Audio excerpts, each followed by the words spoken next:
And once. Thank you, Annette. So we'll call this meeting to order. Welcome, everyone, and thank you again for showing up on short notice. We have a really tight timeline on this, and so we're trying to squeeze all this in. Annette, are you able to do roll call? I'll try with my yeah, you know the names, so Thanks, bear Ryan. with me. Tony, Here. Peter, Here. Robert Hamlin, Here. Guy, Charles. Here. Sorry, you are faster than me. I couldn't get to That's okay. Dave, Here. Steve. Yeah, he said he would be busy, and Grant is the alternate. Grant Muller. No, I'm here. Dave? Oh, you're No, here. Okay. I'm here. Sorry. Welcome, Dave Cockett. Well, I get to hear twice. I did Dave Nakobra. Dave Nakobra's not here. Dave Kokot's here. So we have Brett Anderson, who is representing fire marshals, and he sent me an email and he said that he can't continue being some conflict with a schedule, and Tony recommended Andrea Fly, Eli. Yeah, and Well, she sent an email this morning saying she yes. wasn't able to make it, so we're out on that position. Sorry, Okay. Tony, you're stuck with me. Oh, no worries, Chris. She's not an alternate, but she's just here attending.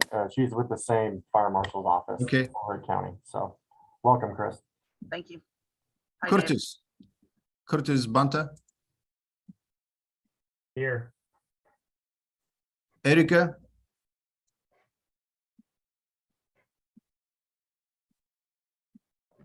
Erica. She's She on the just- screen. She just sent me an email that I screwed up her last name, and I'm gonna fix it. I was expecting she would be here. So we have alternate Jeanette. If she's here, Jeanette. I see Jeanette and Erica are both on the screen. So This is what I see, but they don't. Yeah, I'm here. Is it Erica? Jeanette. Sorry. Okay. So let's see. I'll go back to Erica then. Richard Elliott. Andrea Smith. She said she's flying currently. She will join later. Joseph Romero. Present. Present. Okay, welcome. So we have 1, 2, 3, 4, 5, 6, 7, 8, 9. We have 9. We have a quorum. I'll go back to Erica. I think I saw her.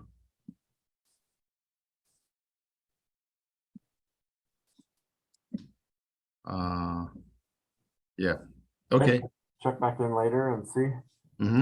We have a It looks quorum. like, and Dave Nakobra is here now too, so I don't have to be both Daves. Perfect. So both Dave's here. Excellent. Okay. How you doing, Dave, by the way? Very good, Dave. Long time no see. We go back a few years. Yeah. Cool. Very good.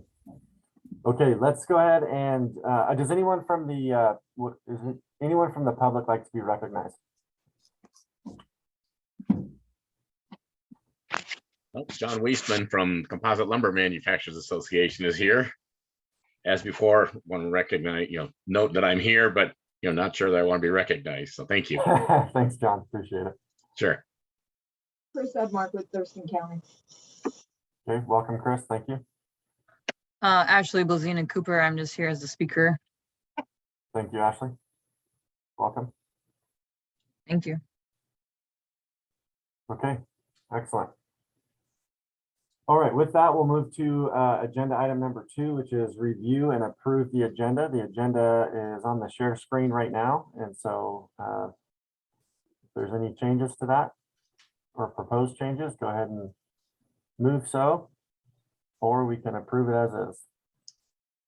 Mr. Chair, I move that we approve the agenda as shown. Thank you, Dave. We have a second.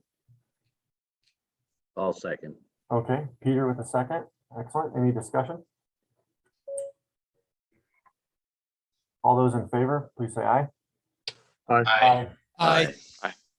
Any against? Okay, motion carries. Thank you. Review and approve summary minutes. Do we have the summary minutes already, Stoyan? I think we do. Hey, excellent. Right on. Thanks to Annette, who keeps working overtime to keep up with the minutes. Hey, thank you, Annette. That's a quick turnaround. Appreciate that. Okay, so we'll kind of scroll through that, and if anyone has any changes, go ahead and speak up. Otherwise, looking for a motion to approve.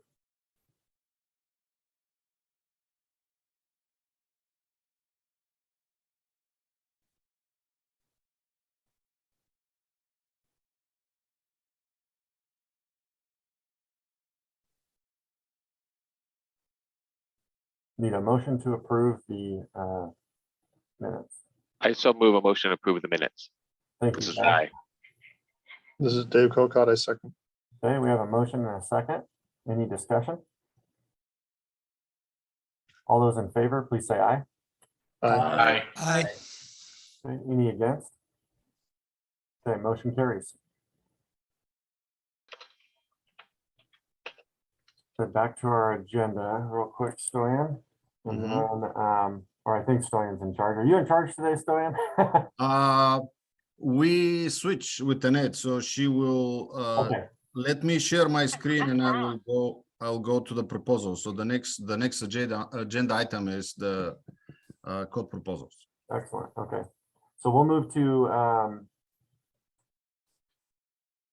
agenda item. I have the wrong one up. 1 second. And I have Micah's proposal, and we had a long discussion, and I received I think 2 modifications last week, and I received 2 more this morning, but I wasn't able to update the website. So 2 are posted on the website, and we have 2, one from Dave Cocott, and the other one, I can't remember. I just opened it. So Tony, how do you want to proceed with this? So moving on to agenda item number 4. Stoyan, can you please just review for the tag what our timeline is and what is expected for tag action today? Well, the expectation for the tag today is to approve, disapprove, or provide any recommendation for the BFP committee, which will meet on Wednesday, and for the council, which will meet on 17th. Which is Friday. Yeah, which is Friday. I believe most of the conversation happened last week, and the TAC members asked for more time to review and evaluate and get back with modifications. So we have a few. I think the biggest part of the discussion happened last week, but you know, if the technical advisory group believes that it's not enough time, my issue is the time frame, because we will need a special meeting for the council if the technical advisory group doesn't end up with the recommendation today. Understood. Okay. So we're scheduled until noon today. I know this is on very short notice as is, and so I don't know if many people have past noon. I know it'll be a challenge for me to go past that, but we also have a lot on the table to discuss and try and get through. And so as we go through this, this agenda item specifically, which is, you know, the meat of it, obviously, we need to just be mindful of our time and our objective today. And the objective would be to try and have something to pass forward to the BFP committee for Wednesday. And if we are not able to do that, then that does create some logistic issues for council, because we would have to create a special meeting for that. However, if that's what it comes to, then that's where we're at. And so just keep that in mind as we go through today, and we're going to try and be as thorough and efficient as we can. Jeanette, go ahead. Thank you. Just really quick, I wondered, I mean, there's a lot of material, and I didn't get through everything that all the research I wanted to do on this. And it has a lot of implications at the local level too. And there are a lot of important pieces of the puzzle that aren't spelled out. Such as criteria for the mapping and how the mapping's being done and how you make sure that you get down to the individual parcel, because I know that was one of the things in discussions during the bill with Senator Van de Weg that we were trying to get accomplished. So I just wondered if there isn't an opportunity to take, maybe a couple more weeks on this. Hopefully that wouldn't throw the whole schedule off, but I think there are some really important, other folks that need to be, know that this process is going on and weigh in. So anyway, it just seems like it's being rushed, and having 1 week to review all this material doesn't make any sense. So anyway, thanks. Well, the material was posted since April 8th. So it's kind of a misleading message a little bit. The 3 proposals were posted effective April 8th, and there were a few modifications, like 3 to already a posted proposal. So it's up to the TAC how you'll conduct the business, but I understand that, Stoyan, so thank you. But I think the other thing is, in terms of the work of the tag, I mean, you really focus when a tag comes together. That's when because there were so many other codes that we all needed to be looking at. And so plus other work that's being done, right? So, I appreciate what you're saying, but I think for the actual work of the tag, it just it's not enough time. And I forgot to mention that we have Ashley, and she is ready to give you some introduction about the mapping. There were some questions the last time. Michael recommended Ashley. I'm afraid to say her last name because I may screw it up, but I will say it. Ashley Blazina. That's correct. You said it perfect. Yes. And she is here today. So Tony, if you can let her make her introduction, because she has another meeting at 10 o'clock. Okay, very well. Thank you, Stoyan. Tracy, go ahead. Well, one of the things I wanted to point out, because I read in the minutes, people wish I'd been at the last one. I created a table that's in the body of the code. I think it's in chapter 3, that took the mapping criteria. So I took the data points they used, percentage of vegetation, number of dwelling units, that distance factor, and put them in a table so that they would be easily accessible for everybody to read, and then correlated that to the other items. So the mapping data is available. It's actually in the body of the code. Just wanted to point that out. Thank you, Tracy. And we'll be going over that today. And if you have the time, it would be great to get you to kind of walk us through that, because there was some confusion at the last meeting. And so we want to do that proposal justice. Thank you. Joseph, go ahead. Yeah, just to, I don't want to say affirm Jeanette's comments. I'm a late addition and I want to be respectful of everyone's time, but my approval to this voting position, I didn't receive until probably the beginning of June. So whereas these proposals have been, as Stoyan mentioned, posted since April 8th, I literally have had since last Monday to be fully prepared for all the stuff coming down the pipe. And I'm still trying to get to get on top of it because there's a lot going on here. And again, respect all the work that's been done before I got here, but now I'm expected to vote on a proposal to the building council. And as Jeanette mentioned, I don't know if I've had enough time to review and have conversations because some of the changes here provide for local judgment. And if we're doing that at the local level regarding the WUI code, then I've got to talk to different commissioners in different areas to see how they would look at this. And I haven't had the opportunity to do that. So just my 2 cents. Thank you, Joseph. Guy? I guess I'm going with Jeanette and specifically Joseph. Joseph, I'm on the same timeline as you as being involved with this group. So only about early June. And even after you reviewed this stuff early June, it really didn't mean anything to me until we was put in context at the meeting. And I don't know how many tag meetings there was before the meeting I attended last week, but that's, you know, having this stuff available to see at without just sending that stuff didn't help. I read it, but didn't really mean much to me because I didn't understand the process. You know, this is my first involvement with a group like this.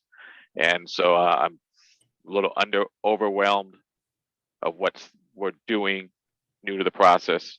And I'm not sure how many other people you got new who are voting members of this process and hadn't participated on a committee like this before. The other thing is, I just haven't put a lot of time, just a bare minimum, just because 2 weeks coming on my plate with everything else I got going, I'm just fitting it in and being reactionary, not proactive on doing what should be done for this group. Thank you, Guy. I have a couple comments there, but I don't want to step on anything Micah has to say. Go ahead, Micah. You're probably going to say similar things that I am, and I'm sorry I don't have video. I actually am supposed to have time off in Idaho right now. They had a bad windstorm, and I have no internet, so I'm on my cell phone. One of the things I want to mention is, as we went through this code, I want to point out the real changes to the base code, the base wildland urban interface code is RCW 19.27.560, and that is not new information. That was adopted last code cycle 2018, which went into effect last year? Only last year. Yeah. So some of the smaller jurisdictions or folks that are indicating that they haven't approached folks about this. That legislation has been in the works for quite some time and has been law. So a lot of the code changes we're working on here are really not code changes. They're just putting language into the base code and trying to adopt the whole thing so it's usable. So I have a little concern there about postponing a lot of information and waiting. It's unfortunate that we do have a time crunch, but we do have a time crunch. We're actually already in the process of group 2 and not just the WUI code. So it is unfortunate. And I do want to get to the worksheets, both Tracy's and the one that I put in, the 2 proposals. Sorry, Tracy, we actually took those out of the body of the code to decide which one to use. And I want to have time for Ashley to help us go through those worksheets because she helped develop that map through DNR. And so I want to make sure we have time for that. So hopefully we can get to that quickly and I'll stop talking. Thanks. Thank you, Micah. Took the words out of my mouth. This is not a newly introduced code that has not already been in effect as of the last code cycle.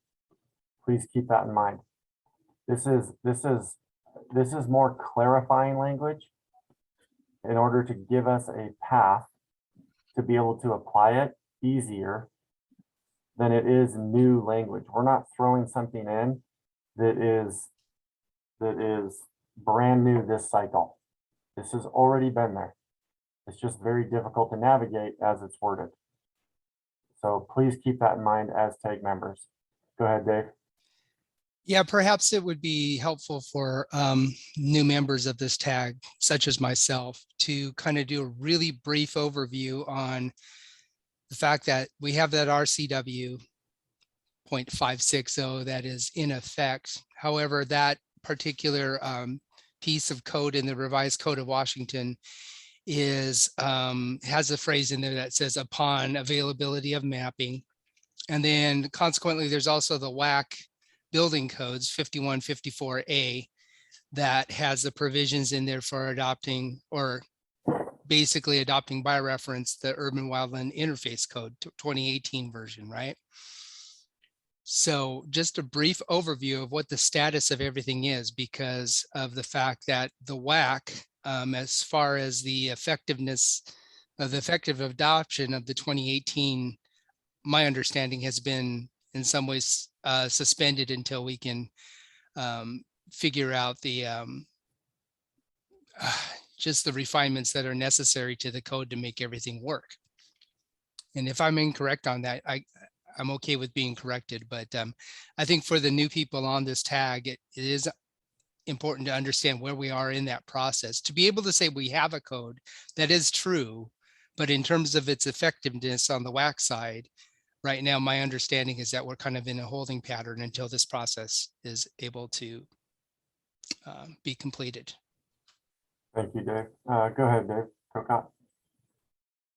Just to, that might help to, since I've been on a number of these tags and I know what the process is, and we have a number of people today that haven't been through the process. I suggest, Mr. Chair, that we may want to just kind of describe what occurs after the tag completes our work, what occurs in the process. So there is a lot more opportunity for public testimony. So I think people might have a little better feeling if they understand what the process is going to be after we're completed. Thank you, Dave.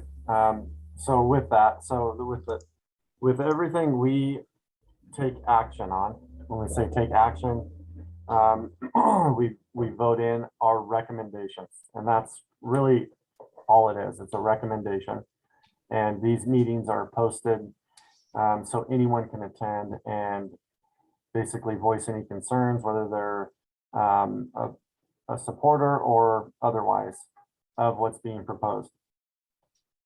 We push it to the BFP committee, Building, Fire, Plumbing, as a recommendation to move forward or not move this or whatever we decide on.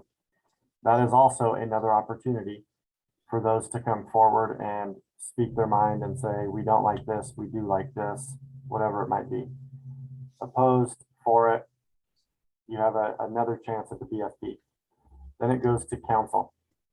At council, that same process is allowed and followed. And Stoyan, correct me if I'm wrong here, but you're basically given opportunity at the tag level, the BFP committee, and the council meeting to speak on that.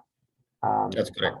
I think that's what Dave is kind of getting at as far as opportunity goes there. So we're recommending to the committee, the BFP committee. From there, the BFP committee makes a recommendation to council, and council will take, you know, more final action. But at all of those stages, you have an opportunity. Go ahead, Micah. I just wanted to throw in there that you should mention the 2 public comment meetings before before the full council takes action. So there are the BFP, the 2 public comment meetings, and then a further council meeting. Okay, but thank you for clarifying that. So, so with that, let me just say this before I call a new guy real quick. It's 9:23 right now. Being that Ashley has to be out by 10, I think she needs about 30 minutes based on our previous conversation, Stoyan, in order to explain the mapping. And so I would like to make sure that we get to her and get the mapping portion out of the way. And I'll tell you what I'm hoping for during this today.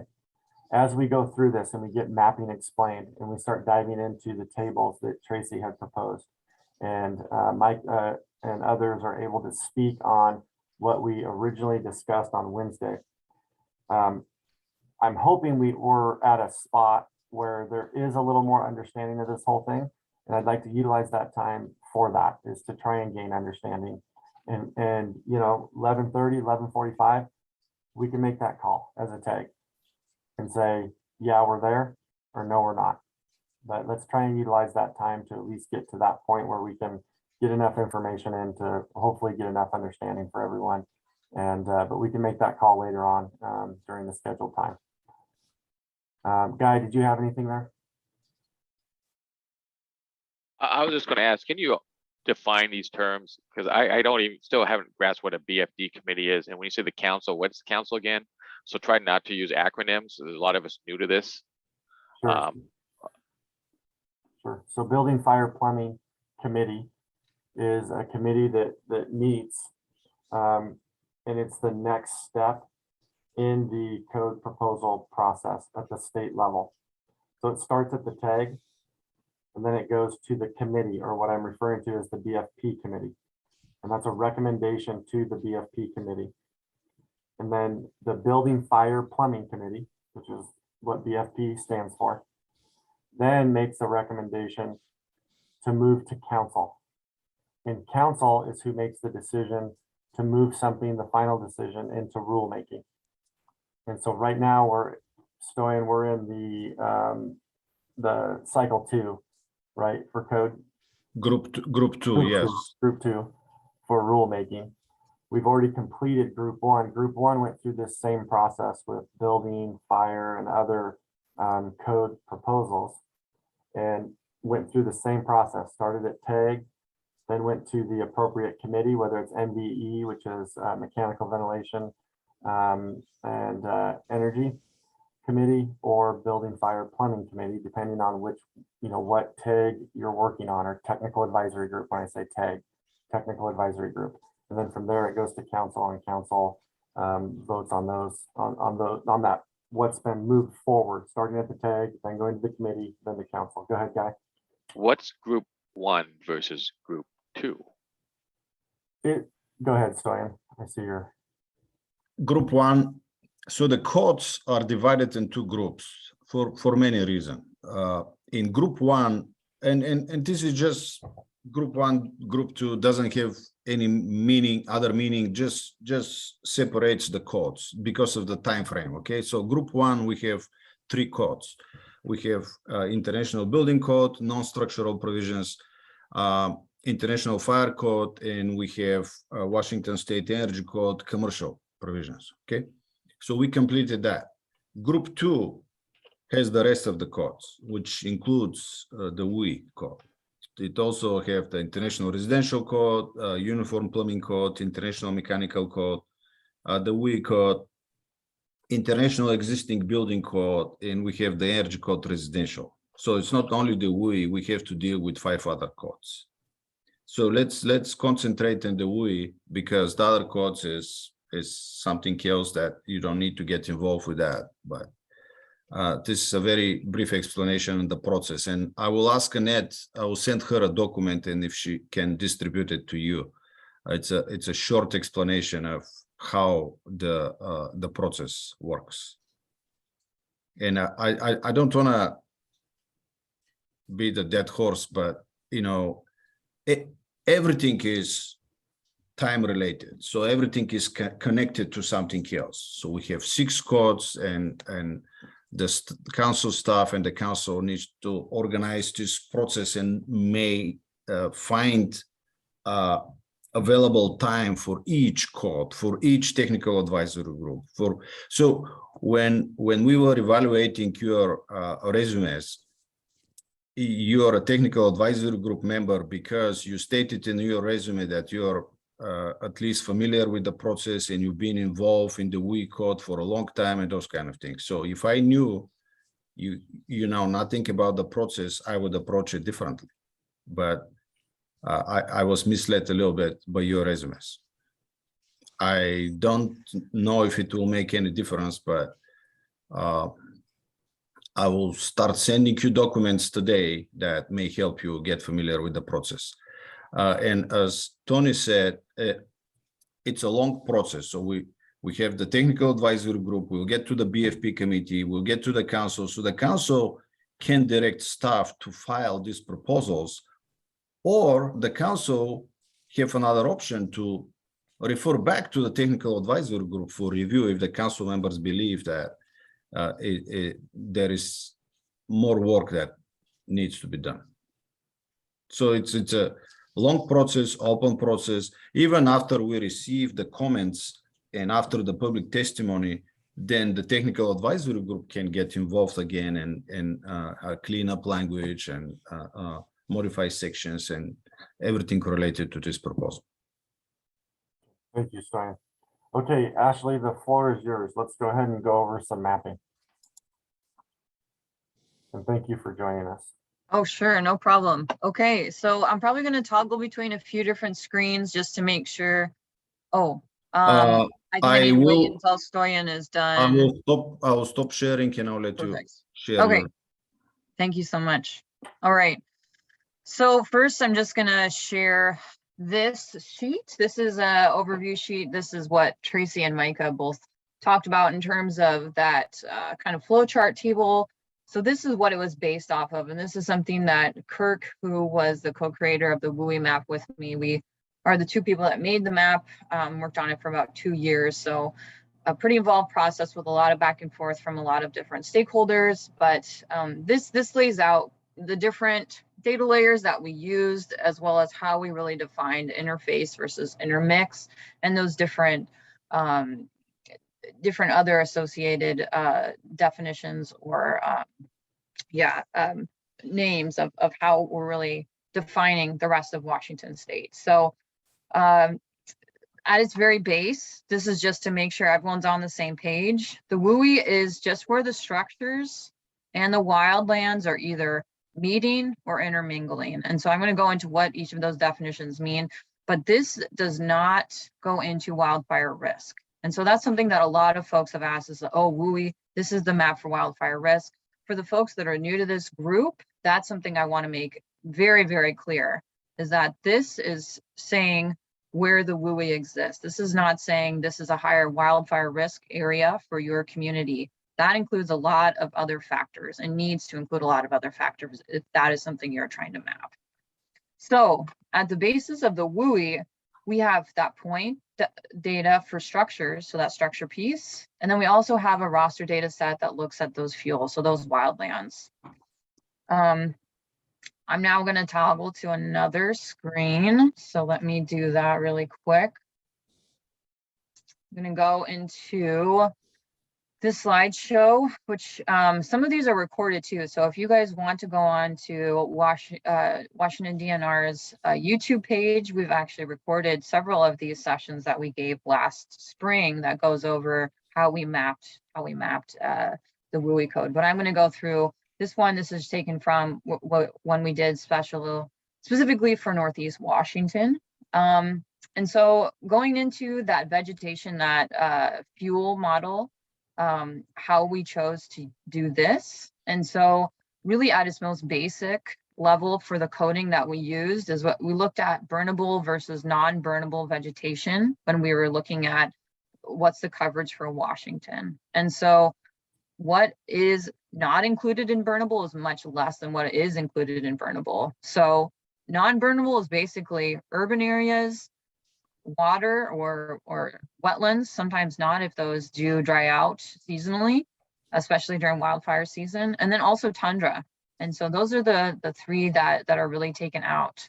And then more than 50% cover, yes versus no. So this goes into a little bit more the intermix. So I'm going to now go back to toggling. Sorry for the repeats, but so looking at that 50% versus 75% cover. So that 50% threshold is really for the intermix. And those are the areas on the WUI map, which we can look at in a little bit, that is 50% coverage and has those structures directly next to it or intermingling with that 50% cover. Interface is a little bit different. And I think a lot of people have questions about this one because it does have that space between some of these wildlands. And so included in interface, it must be at least a mile or 2.4 kilometers from an area, but that area has to have 75% of that burnable vegetation in it. So any questions right now for intermix versus interface in terms of how we really defined those with just the wildland portion versus the structure? I'm going to go into more details in terms of what data sets we use to define what is wildland, as well as how we define where structures are in just a little bit. But if anyone has questions, so Micah and Joseph, I see both your hands are up. So Joseph, it looks like you're on top. Go ahead. Yeah, so the question came up last meeting as the definition for vegetation. And just want to understand what that definition is. Is it wood burning vegetation or grass? When we look at specifically the coverage is a question that I think several committee members had last meeting. Anything that's burnable. So that includes grasses, that includes shrub steppe, that includes forest. All things that could burn in a fire are included in WUI because all of them have inherent risk and could burn during a wildfire season. So this is not just including forest. That's a great question, Joseph. Micah, do you have another question? I saw your hand go down. Joseph covered it. That was it. I just wanted to bring that up, that same topic. Thank you, Joseph. Perfect. Okay. All right. Peter, I- go ahead. I'm going to Peter. jump in here. Yep. How do you determine anything that's burnable? Is this the NDVIR metric, basically? In terms of what's actually going to burn in a Yeah. wildfire. Yeah. So if you Is satellite resolution infrared imaging? this is based on the Landfire data set, so I can go into that Okay. a little bit more too. Well, maybe that's a little too technical for this group, but if you could send me those links, I'd appreciate that. In So- terms of what data set we're using. Yeah. Sure. So are you familiar with Landfire? Have you used any of their data sets before? I have not, so I'm really, but I'm trying to define, I'm an analytical chemist, so I get down to what technique you're going to be using to determine what all this is about. So I don't really want to bog the tag down in the details here, but maybe I can do my homework and explain it to the tag, how you come up with some of this. So I just want Sure. to say that out there. So anyway, but go ahead, please. I would say the best place to maybe look at some of the basics for Landfires, and I can send you this link, is to just see how Landfire develops their own data sets. And the Okay. way that they categorize different fuel types is based on the Scott and Bergen 40 fuel types. And this is something that was created in the early 2000s based off of, and it was an update from Anderson's, which only categorized all of the United States in 17 different fuel types. And so I can also send you the link to Scott and Bergen's paper, which goes into different types of grasslands, shrub steppe, different age classes for forests. And so this is really giving basically an average of how much fuel there is, so how much vegetation. So if there is a certain amount of basal area for this type of woodland, or for this type of conifer forest or mixed forest, or this type of grassland,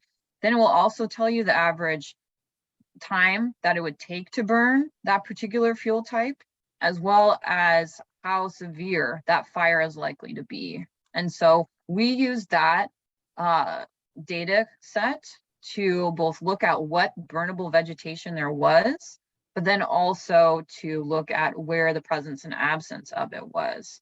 So again, this is not a risk map. We were just looking at presence and absence.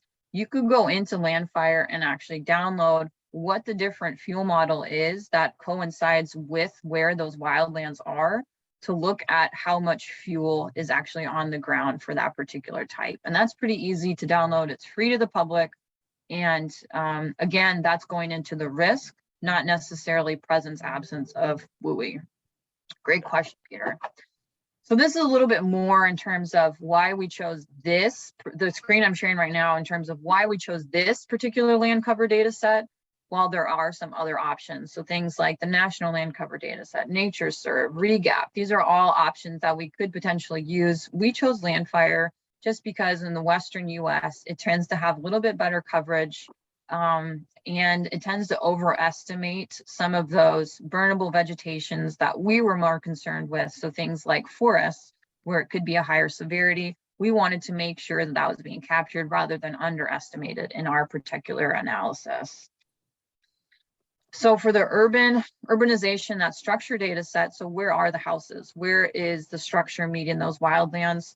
We started with the Microsoft Open Structure data set. This is something that was developed, I think it was 2017 or 2018. So when we were starting this process in summer of 2018, it was pretty new.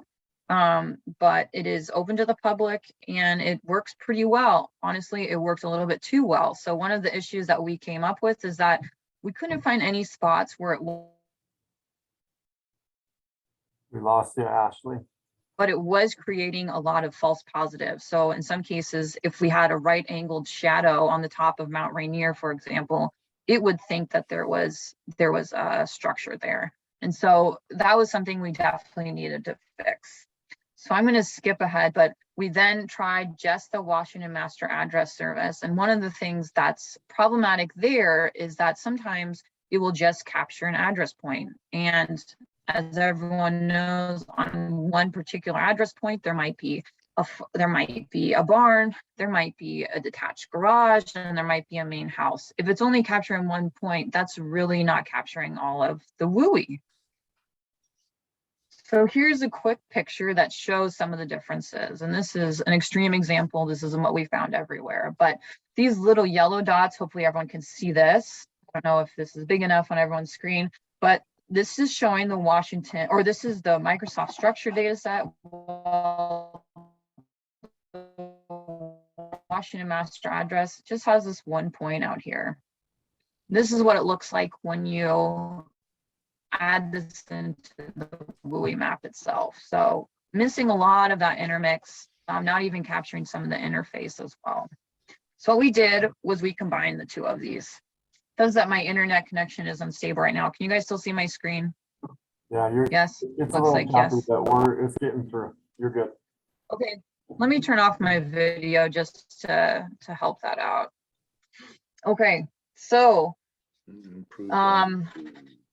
so in terms of how we combine the two of those is we looked at all of the parcels that were outlined in 2019. Some of these we know have since come online, but there has to be kind of a line in the sand for all of this, and we'll have updates as the codes are updated on that cycle.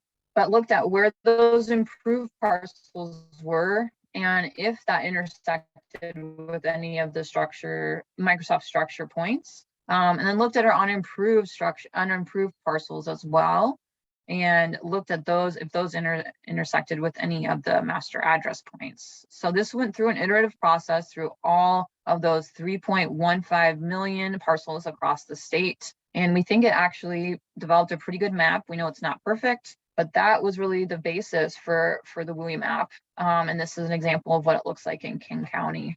So, I guess a little bit more to go back to Landfire itself, and this is something that maybe folks have noticed, is that Landfire, the smallest scale that it does is a 40-acre window. And so as it's analyzing for burn,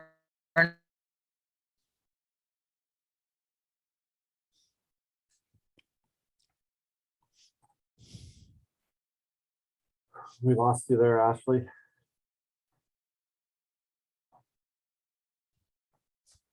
there too. Ashley, we lost you for about the last 10 seconds. Oh, okay. Let me switch to phone audio. That way you guys can at least hear me. 1 second. Okay, that'd be great. Thank you. Sure.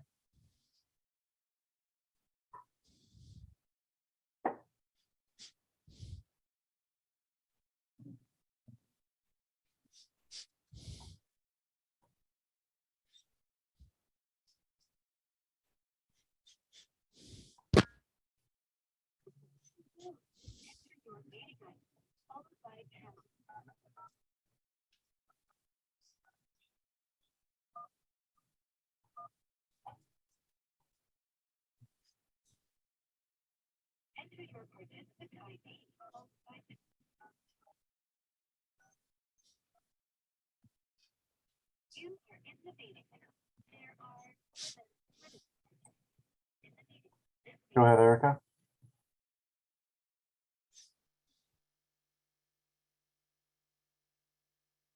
We can't hear you, Erica. Can you guys hear me okay now? Yep, I can hear you, Perfect. Ashley. Yep. Okay. Yeah, I can't hear Erica either.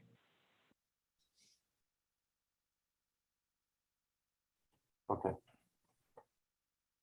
Go ahead, All Ashley. right, let me try sharing my screen again.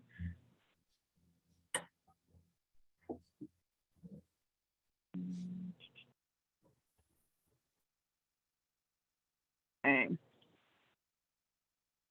All right. So I'm going to go into actually the story map that we have to just go through some of these different components of the WUI. And the thing I was saying right before I think I cut out is that the land fire data set, it uses a 40-acre window. So it chooses, I think, 5 different points in that 40-acre window, and it serpentines across the state to analyze if it's burnable versus non-burnable vegetation, as well as if it has that structure component. And so the way that we really broke this down was urban areas, the interface, intermix, wildlands, but we're also terming that potential WUI into the future, and long-term non-buildable areas. So urban areas are pretty easy to explain. Those are the areas that don't have enough of that burnable vegetation. Their coverage is mostly that structures. Interface usually is on the outskirts of these urban areas where you start to get within a mile of those wildlands, 75% or more cover. And the intermix is those areas that are next to that 50% wildlands. And so a lot of times people see those areas start to pop up in areas next to green spaces and urban areas, and that can be a little bit confusing for them. But a lot of times we do find houses and structures within those areas. And so that is something where you are going to see some WUI to pop up in urban areas. That is something that is going to occur. The WUI and long-term non-buildable, wildlands, not WUI. So the reason that we call this WUI and as well as potential or wildlands and potential WUI is because these are areas that people could build in the future. And so this is something that could become interface or intermix in the future. And so it shouldn't be this stagnant wildlands or the way that people think about this shouldn't be stagnant wildlands. It's likely that these could become interface or intermix in the future. The lighter green areas are those long-term non-buildables. So those are things like Mount Rainier National Park or wilderness areas, things that have very little likelihood of becoming developed in the future. So I am going to do a new screen share now, go back. And so one thing to just discuss, I know that these are really what's up for discussion, and this is something that we were just talking about with the RCW. This is something that was also included in terms of that substitute Senate Bill 6109, which is really what asked us to create this map in 2018, was these were really the 4 pieces of code that were up for inclusion in this. And so one thing to note here is that, and maybe this is something you guys are discussing, so if it is, I'm sorry if I'm taking words out of someone's mouth or this is something you've already discussed, but the way that this was envisioned is this is for any new construction or things that are occurring that are getting a 50% renovation or more. And so, for example, for that first one, roof covering, if you were renovating, retrofitting, redoing your roof, and you're only doing 49% of it, you wouldn't necessarily be subject to those WUI code changes. That's one other thing to just note is that this is definitely something that we know different counties are at different levels in terms of their ability to enforce just yet.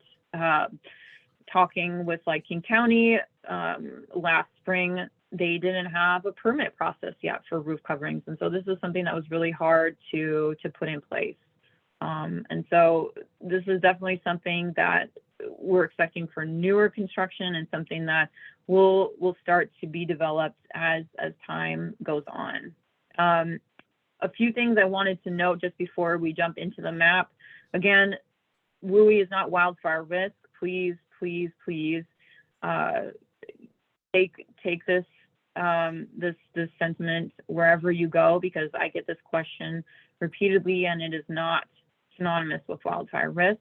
Additional risk factors to really think about, and this is something I mentioned earlier with Peter's comments, was Things to think about, and these are only a few, are things like fuel loading. So that land fire data set that looks at the different fuel models. So these are some of the different fuel models in the different codes, how much they would have in terms of those different, how long it would, how much they have in terms of 1 hour versus 10-hour, 100-hour fuels per acre. Things like slope and aspect of an area are really going to help determine how high of a wildfire risk there is. And then things that are seasonal or more up to that week or that day, things like wind speed, relative humidity, those are really going to change what a wildfire risk is for a particular area. And those can be averaged over time. Also fire history, past fire, how recently there was a fire, how severe that fire was, a lot of things to consider. And so please do not think that this is your wildfire risk map, is your WUI map. One other thing just to chat about, because a lot of folks are asking, okay, we need, I think as Tracy was asking about parcels and defining the WUI at a parcel level. This is something that came up a lot, was how are each of the different jurisdictions, different counties, different cities really going to implement this, and where are they going to bound it? Because we decided to leave the WUI map at its raw form. And that's because every jurisdiction we talked to had a different way that they wanted to smooth this, that they wanted to bound it. That could have been parcel level, census block groups, fire district boundaries, roads, urban growth areas. Every single one had a different way that they wanted to do this. And so to make sure that this WUI map worked for all the different counties and their different ways of wanting to bind the WUI map, we kept it raw. We have a lot of these different data layers. So if anyone wants to further define this or smooth the boundaries of the WUI, we can definitely give you those data sets to help with doing that process, to summarize that. One thing this map is not supposed to do is to retract any of the WUI. So if you're, for example, trying to define an entire census block group as whether it's in WUI or out, it should be smooth so that if it's halfway, only half of that census block group is within the WUI, it needs to be extended to the full census block group. It should never be retracted to be, say, oh, this census block group, since it's only half, only a quarter, we need to take it out of WUI. That should never be the case. I'm going to go. Real quick. Yeah. Do you mind if I just call on Erica? Sure. Yeah, please. Go ahead. Sorry. So we're losing time. I was wondering if we could get to your chart that's supposed to go in the code, because that's where we had the questions. That's Tracy's proposal, Erica. I'm pretty sure. Okay. Yeah, that's okay. Thank you. Ashley's portion. Ashley, just to clarify on the, you're saying that if the map that you provide falls in the middle of what you're calling a census group, is that correct? Yeah. Well, if that's how you want to bound it, if you want to do it by the parcel level, that's fine. So it's just however folks want to do that process. And so, yeah, because we know that these are each 40-acre windows, and so that's where these pop up. And so it would be any of the parcels within this that have some of that intermix interface. That would be it. So whatever layer it wants to be at, I was just using that as an example, because some counties we talked to said, no, we'd really like to do this at a census block level in terms of what we're defining as WUI or not. That's just going to make it easier for regulation purposes.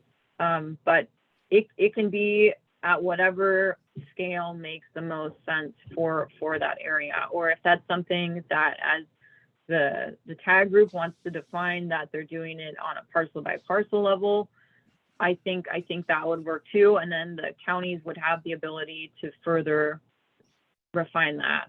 But that was really the intent behind this map, was that counties would further smooth the boundaries of this WUI map to work for the purposes of enforcement of those regulations that are part of the building code. Okay, so Ashley, if so what I'm hearing is that this map is basically, this is not the correct term, I'm sure, but it's laid out, or well, let's say this, it's laid out in 40-acre blocks. These colors would be. Yeah. So Yeah. if one 40-acre block is defined and the next one starts, you're saying that if there's an area in there that falls like halfway through something, the idea for the local AHJ would be to extend it to whatever that line you decide is, whether it's parcel or census block or whatever it might be. And if that is the case, once the local jurisdiction defines that, are you saying that DNR is able to provide the data points for, you know, the GIS, the local GIS to populate? So we can help you. So I'm showing the map here with the 40-acre window. So then if that's something where you want to further smooth it, so maybe there's like 10 parcels here, then that would become something of like a square, or it might become more of a cornered, 90-degree cornered polygon here. And so that was really the thought there, was that we could have it. So that's kind of like an additional part of the WUI code. Is that answer your question? Yeah, that I just want to, I think Okay. there's a lot of questions on on what the vision is, or was and is, for the Department of Natural Resources when they made this map, and how the local would utilize it. And for those locals, and I'm probably stepping on Chris's comments right now, for those local jurisdictions who do not have the funds or the budget for, you know, detailed GIS mapping, then you know, what's the alternative? And maybe that's where Tracy's proposal comes in with the table, but that's going to be the questions that kind of come out from this.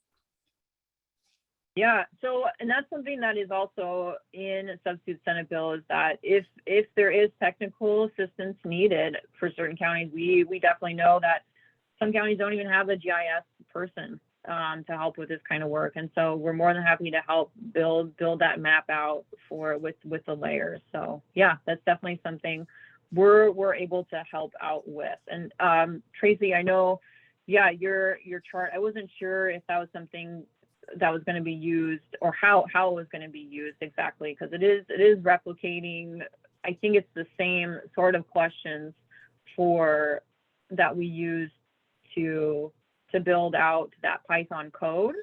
And so yeah, well, I see Chris and Joseph, you guys have questions, so maybe I'll stop there. Okay, thank you, Ashley. Go ahead, Chris. Okay, hang on, I'm trying to get an email up from my GIS person. It just happens to go over your things. I can move it to another.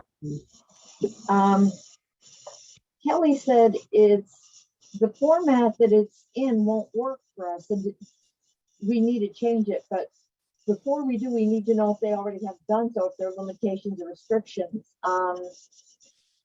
And I think it basically came down to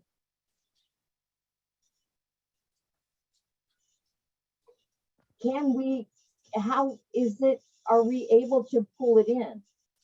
Let's see. Are you able to actually use this data set? This is if you have GIS or any type of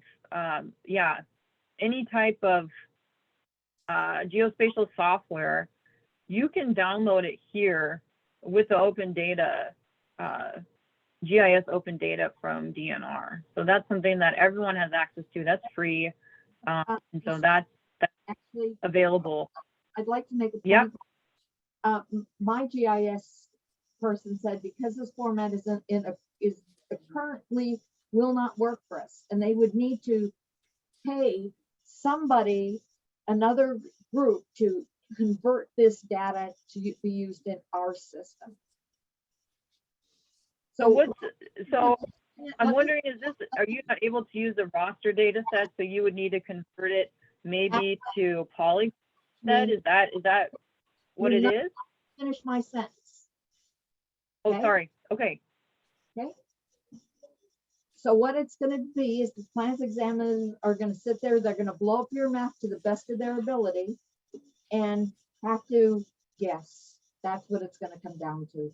Because with the data, like I'm saying, it's going to be very expensive for us to go out and have it modified to use in our system. Thanks. So Chris, it would be great to know what system you guys are using. We're not intending for anyone to have to spend a ton of money to make this work for their system. So maybe you could email me and let me know what system you're using, and then we could figure out what version of this would be good for you to use. Because a lot of times what folks have in terms of the issue here is if it's a raster data set, they sometimes have trouble adding that in and having it being clipped or merging it with any other layers because it needs to be converted. So that's something that we could definitely work with you on, so that if you could just send me an email, we could get started on that. We don't want you guys to accrue a lot more or incur a big bill because of this. So please send me an email afterward. Thank you, Ashley. I think that you willing to work with the local HJs and knowing that the intent was never to handcuff anyone is an important distinction to make. So appreciate that. And Ashley, do you have time for just one more question? I know you got to go. Yeah, I already emailed my colleague about me being a few minutes late. Yeah, that's okay. So Thank go you, for it. Ashley. Go ahead, Joseph. Yeah. Thank you, Ashley. I really appreciate that. Really super technical question. Since you're using some AI programming to determine this WUI map, how often will it be refreshed based on development in different areas? Meaning once an area is no longer intermixed and turns into interface or whatnot, how often will the WUI map refresh itself? Or is that something technical that DNR has to do by themselves? Will refresh itself on its own? Sure, great question. Yeah, so actually we're gonna have to do it at the same time that the Building Code Council is updating the code. And so I think that's on a 3-year cycle. I actually wanted to check with Stoyan to see when the next update, because I know that was extended from the last time due to COVID, but because we need to correlate it with the building code, we wanted to have this as a stagnant map, which honestly means that it's going to be outdated pretty much as soon as it goes live, right? Because there's always new developments happening.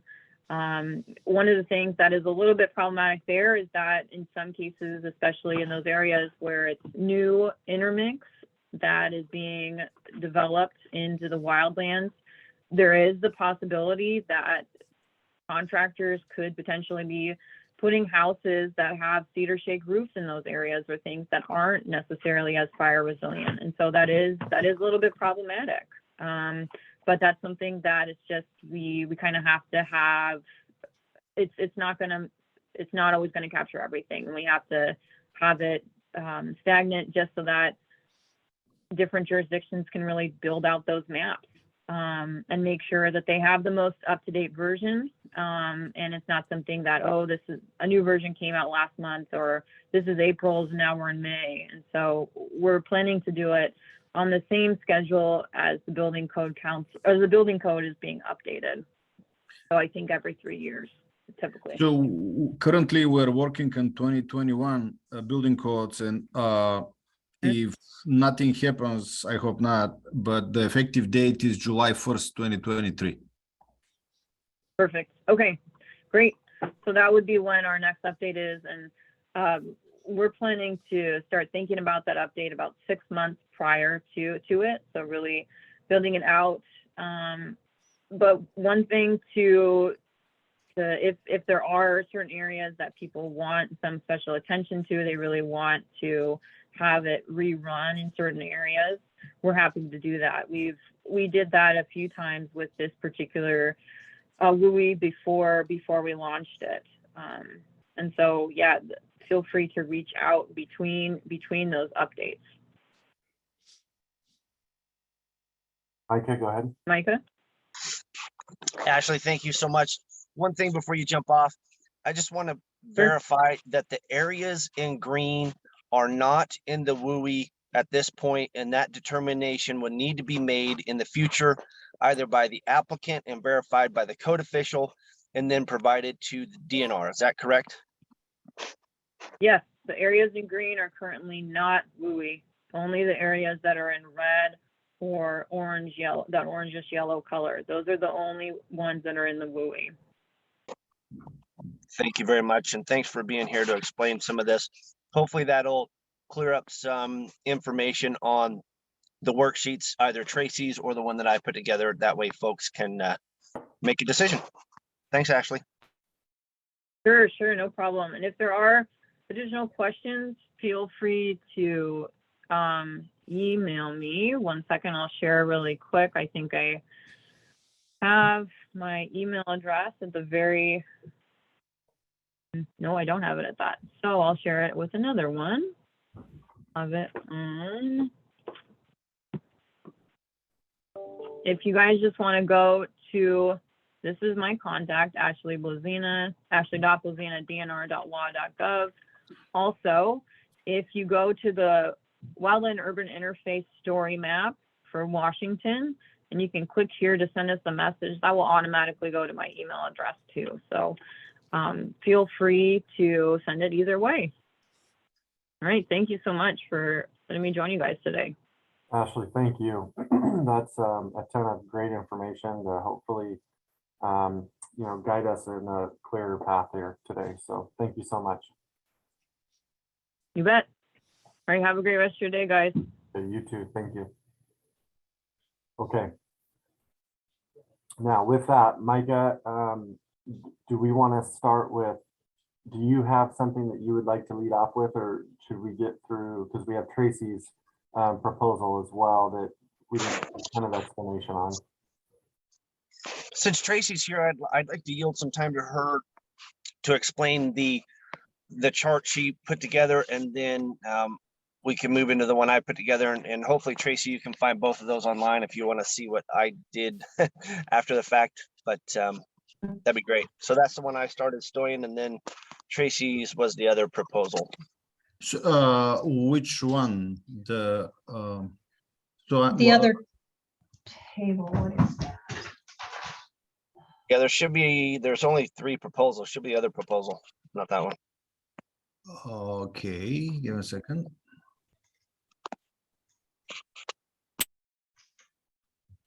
I think mine says table where his says worksheet. That was a good explanation. Well, see, I'm into keeping it simple. And as you can look at mine, after having listened to Ashley, what I did is I took the definitions of each of those points that they did for that 40 acres, the structures, the percentage of vegetation, and that distance between them, correlated them to the colors that they actually use on the map. So if you look at that first part of that table, that is literally just putting it in a very simple form. All that information that Ashley gave us over the last 30 minutes is right there in that table. Easily understood by anybody. The color on the map related to those raster points, and without having to go dig up what the definitions are. It's right there. And that was kind of the concept. We do know that, given the nature of the map, if you don't have the ability to overlay, and it sounds like maybe that is something you could work on, but let's just say you went down this each of these columns and you went, well, wait a second, there's been a development since the last mapping. And so while we'll say you think you're in the yellow, you're like, oh, well, wait a second here. This was, we have this number of structures, but we're down to like 10% vegetation because we had 16 new developments go in because, we're in a housing boom. Now what do I do? Well, we guided to say, okay, if you've got that kind of change. That way you don't have to worry about every 3 years updating or every month updating. You have the ability to, oh, well, now we're in this other category. So you can kind of go down to a lower category based on, changes that would happen between the mapping cycles. So that way it provided that level of guidance between cycles. Just basically straightforward. It kind of mimics some of the seismic maps, the tsunami maps. I talked with building code officials, and basically that's where I got this concept. And the whole point was to keep it really easy to use and tie it back to that DNR map. And if you scroll down, because then the next question that all building officials have is, well, now we've got all these lovely colors. What does that mean? Well, it all ties back to the ignition resistance construction. What level of construction should you have for each of these zones, areas, based on the number of dwellings, the amount of vegetation, and all those things we've just heard about. So I don't see the need to go, deeply into that. So it kept it pretty simple. Here's the map. If you don't fit quite tidily into the category, it lets you know how to, slide over to one, and then it gets you your ignition resistance construction. Try to keep it simple and basic and use what's already been done. And that's it in a nutshell. Okay. Thank you, Tracy. Peter, go ahead. Yeah, I want to back up just a little bit here and kind of explore how somebody's going to actually use this code. I mean, it seems like when it comes to the building resistant construction, fenestration, and roofs, and so forth and so on, we have a pretty good set of rules that are associated with each of these classes. But I'm uncertain about how a code official is going to actually use this. Is this table the entry into the system, and is this the only way for them to use it? And so, yeah, that's basically my question. It could be. You're going to end up with developers are going to argue with you. Come on, we've all been in the business long enough. Yeah. Or you're going to end up with a property that's really unique. There is still the that site assessment. That's I don't remember what chapter it's in, which sections it's actually in, but it lets you go through that whole assessment process. The point of this, what I did here, was to try to tie things to that WUI map. So where we could keep it simple, let's keep it simple. Let's not make it difficult. Let's not make it hard.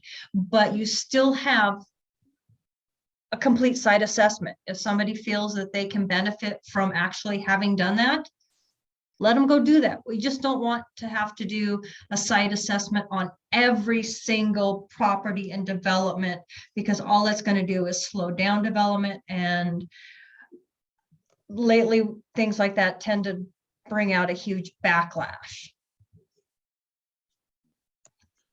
Okay, thank you. I think that clarifies it. Micah, go ahead. Thanks, Peter. Thanks, Tracy. Can we scroll up just a little bit, see if we can get more of the color coding in there on the upper portion? This is kind of where I struggled a little bit with your table, Tracy.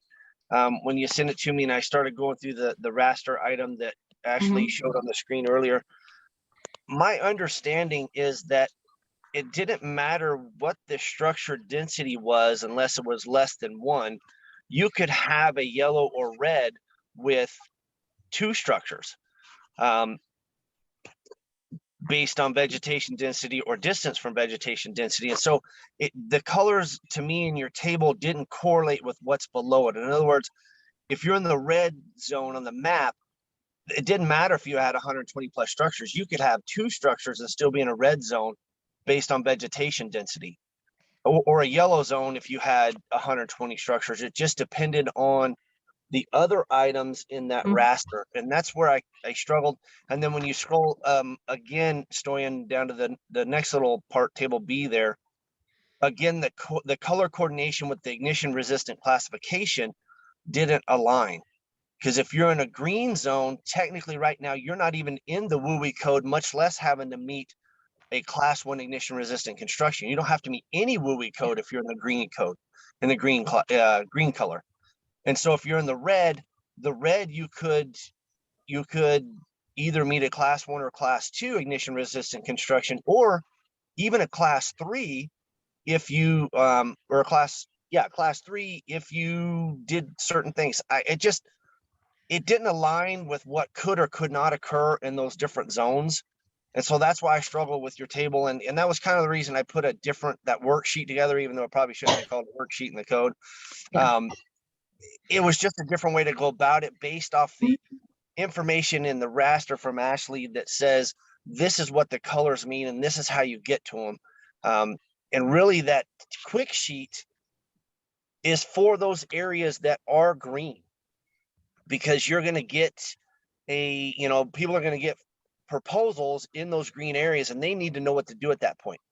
Or if somebody wants to argue that they're in a yellow or red, I mean, if you go straight to the map and you're in a yellow, you got to do what's in the WUI no matter what.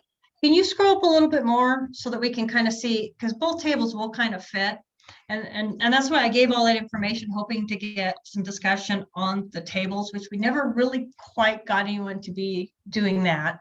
There was too much else, because I guess technically, so green, once you have one structure, then by default, you're not green at all. Then it makes the green seem kind of ridiculous. But from a true wildland urban interface, once you have a structure in an area surrounded by vegetation, that structure is the most significant at risk. So I mean, there's ways to try and work with that table, because you could also in theory go up a hazard level, say, yeah, I've got only this much vegetation, but I got this many structures. So I mean, technically you could go up or down. The points didn't, it was trying to simplify them down to something that would give some reasonable direction to a building official. So, because I remember the early discussions, it was everybody was afraid of having to do a risk assessment analysis for every single property.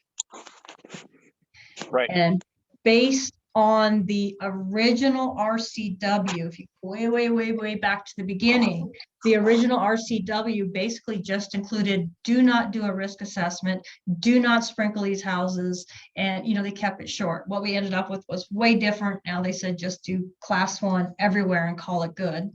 I'm trying to find that middle ground that allows for some level of cookie cutter, but also some level of judgment. That's just really what the intent there was. No, I agree with you, because that's what I agree what you're trying to do. I'm trying to do the same thing in the other type of table. I'm just, hopefully we can make something, maybe these need to be combined into something that really works. The colors don't coordinate on the table you're showing here. And even if you put a structure in a green area, that doesn't necessarily mean you are going to be a red or a yellow. That's what that assessment is for. And that raster kind of leads you, trying to lead through the raster on that table as the other proposal, because just because you're in a green and you put a structure there, that assessment would need to be completed. However, it doesn't mean you're going to end up in the WUI code, because there's other variables that this table didn't seem to indicate. This table, how I read it, says if you have a structure, you're either going to be red or yellow, but that's not the case based on other findings of fact that can be completed to make that determination. So that's why I really struggle with this table. And maybe the other one that I put together is not as clear either. But again, even with Ashley coming on, folks are seeing how complex this is and trying to determine what's in, what's out, what applies, what doesn't. And so hopefully we can figure out something. But I just struggled with your table some once you sent it to me and tried to follow it along and coordinate the colors with the structures and what you had to do. So that's my comments. Thanks. Dave Nakagawara. Yes, thank you. Just looking for some clarification here and making sure my understanding is correct after the first presentation. So wildfire risk does not equal wildland interface. Get that. However, we're using this mapping as a tool to kind of make a quick determination whether or not we need to ask for the prescriptive requirements of this particular code. So ranging from roof to driveways, right? And once we get to this particular section, both proposals, Micah's and this one, my understanding is that red versus yellow, if the map says you're red or yellow, doesn't matter. I mean, you are in an intermix or an interface, you are required to meet the prescriptive requirements of the code. However, if there's any doubt, or if you're in a green area and you're doing something and we need to know whether or not it's something that should have been mapped or could be mapped as either intermix or interface, then we require certain things to be done, right? They could either follow the prescriptive requirements or they could go through the findings of fact and the do the study or something like that. So that's why this kind of proposal kind of confuses me a little bit, that we're getting into the weeds of red, yellow, and the ignition resistant construction. I didn't think was a straight correlation between those requirements, because those are 503 requirements, I thought, that would be only come into play if you're wanting to do a study to justify your position, I guess. Thinking about, you know, the developer versus building official argument, that's what I'm trying to get to the bottom of. So I'm trying to understand from that initial presentation, we talked about, well, wildfire risk does not equal urban wildland interface code mapping. However, that's the tool that we're using, is the mapping and the physical layout of buildings, number per acre, vegetative density. That's what the mapping represents. So for all intents and purposes, to our customers and the people that we represent, it kind of is a wildfire risk map, right? That's the tool that we're using. Am I correct?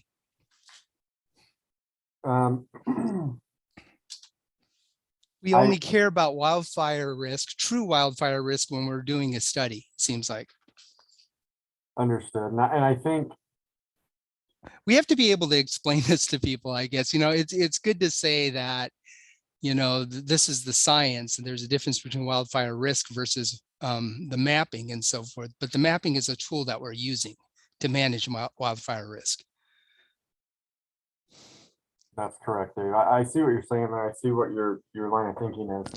And it sounds to me like what the theme of your comment is there is that if we have a map and we have prescriptive measures that they have to follow, then why get into the extra tables? And that's the thing, is that I think the table there should be some sort of language that directs you to the table. It's like, okay, well, the map is the map, and if you follow the map and the prescriptive requirements as determined by that determination, then you're good. If not, if you're going to argue it, or things have changed where you're in a green area and you don't know what your situation is, then you have to go this other route. I need to know when to use this table, I guess. My customers need to know when to use the table. Gotcha. Okay, I'm not going to skip you, Joseph. I just wanted to see if Micah has a response to what Dave is saying. I was just going to say this table will be used when the area is green and there's going to be new development, or when the area is yellow or red and someone wants to dispute that finding. Because that is the option in the legislation, is to determine finding of fact. How you do that is what this table is laying out, because there's nothing else in the code besides chapter 3 that says go to the mapping that indicates what you do if you're in a green area or you want to dispute the findings of red or yellow from the DNR. That's what this table, either Tracy's or the one I put together, will do. Because that's a guidance. The guidance is trying to provide. Thanks for letting me know. Yeah, and I think as a great attempt at doing that, I'm just let's seek the advice of the other tag members to see if that could be clarified in any way in the language, making it. Anyway, thank you. Thank you, Dave. Joseph, go ahead. Yeah, reaffirming what Dave N was mentioning. It is, I don't want to say it's confusing, but when we're leaving this open to interpretation, local jurisdictions and staff, I've found that working with many different jurisdictions, that interpretation can be a very bad thing. And currently I mentioned that because when I look at this, I want to understand, is this based on existing structures or proposed structures? Because obviously everything escalates when it becomes proposed. I'm looking at the DNR map for the WUI right now, and I've got a 400 unit plat that has all three components in it right now. It's green, it's yellow, and it's red. And I want to understand from the developer side how we're supposed to classify that specific site.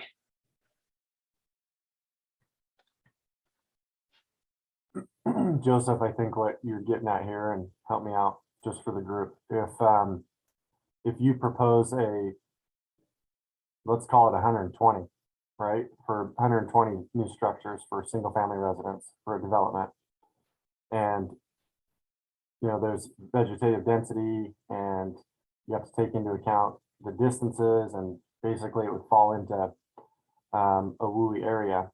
Are you wondering if, because it's green now, you could build to, let's just call it green, just to keep it simple?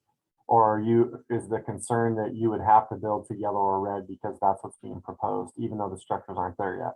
Yeah, and I was looking through the code that we're modifying, and I didn't see, because this is all based on existing structures, and all the mapping is based on existing structures. We really have not gotten into proposed yet. And I think I mentioned at the last meeting, I'm working in a lot of areas where there are some green, there are some yellow, there are some red, but as mentioned before, I think Jeanette mentioned, the housing shortage is going to cause for a lot of these rural areas to see major amounts of development. I want to understand how we really interpret and enforce the WUI code in those instances. Micah, go ahead.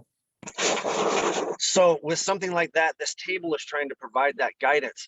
What the other portion that I put together might tell you is that you may not end up in the WUI code at all with that 400 acre development.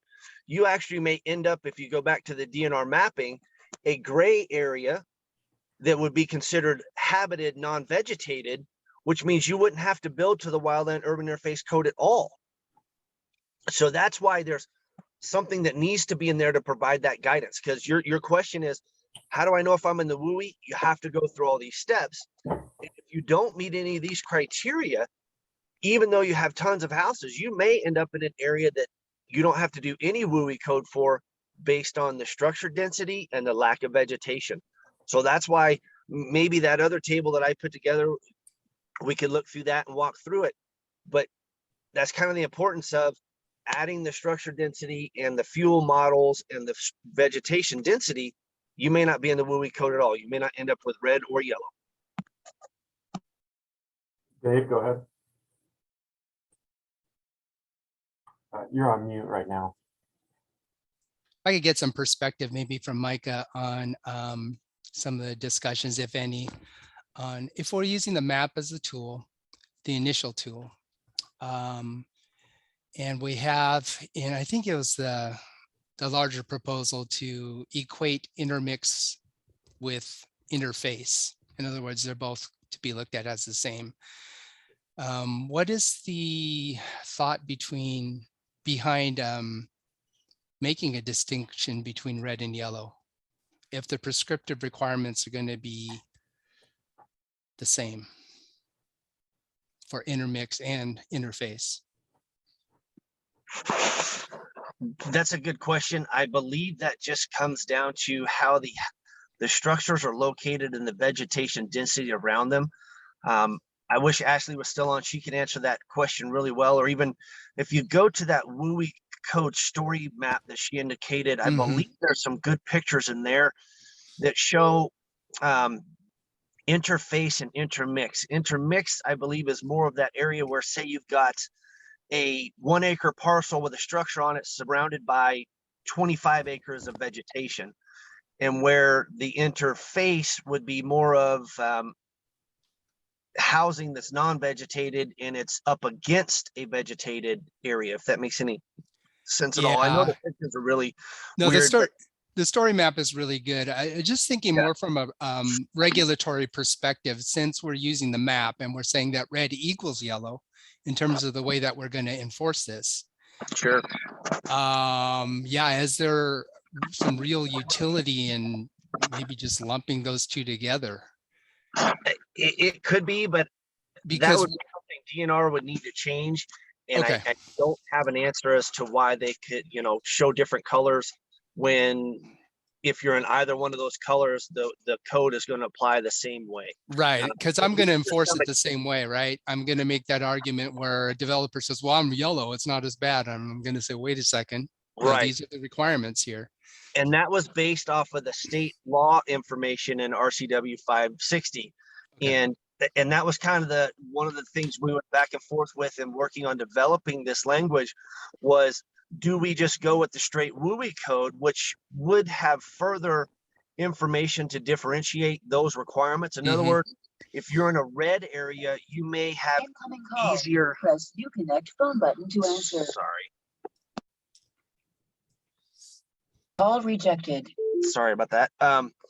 You may, if you're in a red area, have an easier method to get out of ignition resistant construction classifications than you would in a yellow area. So maybe that's one of the things we need to discuss at some point. Maybe you're doing that now. Right. You're probably right in this with us having 560 and not being relevant at that point, which color is which, because 560 will say, if you fall into either one, you have to meet these prescriptive requirements. Right. And if you don't, then you need to go through and figure out a different ignition resistant classification. Okay. That's the unfortunate side of things not correlating or being coordinated throughout this whole thing. And I hate to say this, but I've said it before. That's why you don't let legislators write construction codes. As you see all the rest of our construction codes, they're not written by the legislators. There's just a state law that says the state building code shall enforce these rules or create these rules, and then whatever. However, they did it different with this, and this is why you don't do it. So that's kind of my answer. Sorry. Hopefully that helps. That does. Thank you. Chris, go ahead. I have a quick question for Micah. And again, I sent you an email about this. I'm having trouble understanding how 560 says that if you do everything in 560, that you don't have to do anything else. I'm confused because of the reference to the statewide mapping reference. In other words, it says statewide map upon the completion of statewide mapping.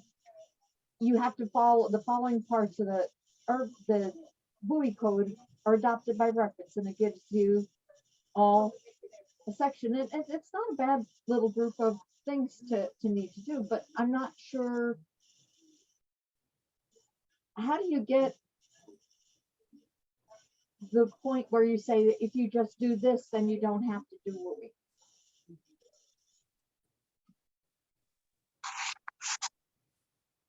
So how do I explain that? So with the mapping, there's the colors that are in there, and the only thing right now that says anybody has to do anything is if they're red or yellow. There's no guidance on if you are in green and what you do there, or if somebody wants to dispute if they are in the red or yellow. There's no path to do so as current law is written. So what we're trying to do is say you can meet all those requirements of 560. That's what we're putting in the initial sections of chapter 5. But then we're also allowing you an exception to go in and do finding of fact as a developer or even a jurisdiction and say, hey, we dispute your findings, DNR, and this is why. Here's our proof, here's our documentation, and get them to either designate you something different, whether that's designate you as a green, a gray, something else, non-vegetated. There are 7 different colors on that map. And so that's what we're trying to do here with these tables and say this quick sheet is, and the code is saying you are or you are not red or yellow, and therefore the code applies or it does not apply. Okay, so my question is how, and I'm looking for the language. How do I get from 560 to chapter 5? That's, I understand the rest of it. So right now you don't get from 560 to chapter 5. Chapter 5 does not exist at the state level at this point. Only 560 applies currently. What we are trying to do is get 560 repealed with the initial legislators. We're working with, again, I mentioned Craig Stevenson. He was on the last call. He's going to be assisting us with the original proponents of the legislation to get that removed and have it like the other codes where the State Building Code Council develops the code and adopts it by rulemaking. Okay. And that's what's going to happen. So our anticipation is next year, July 1st, there will not be a 560. There will just be the Wildland Urban Interface Code under a specific WAC number, like the other codes. Okay, so we're going to be using the mapping to determine what color they're in, and we're going to enforce the WUI code as adopted. Got it. Thanks.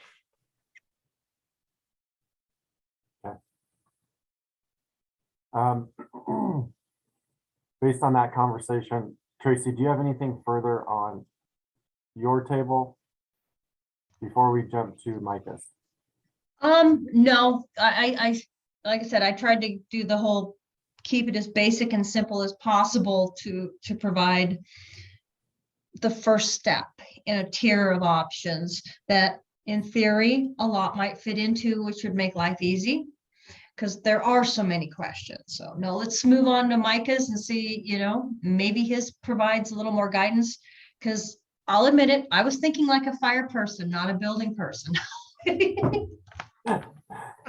All right, thank you, Tracy. Aren't we one and the same?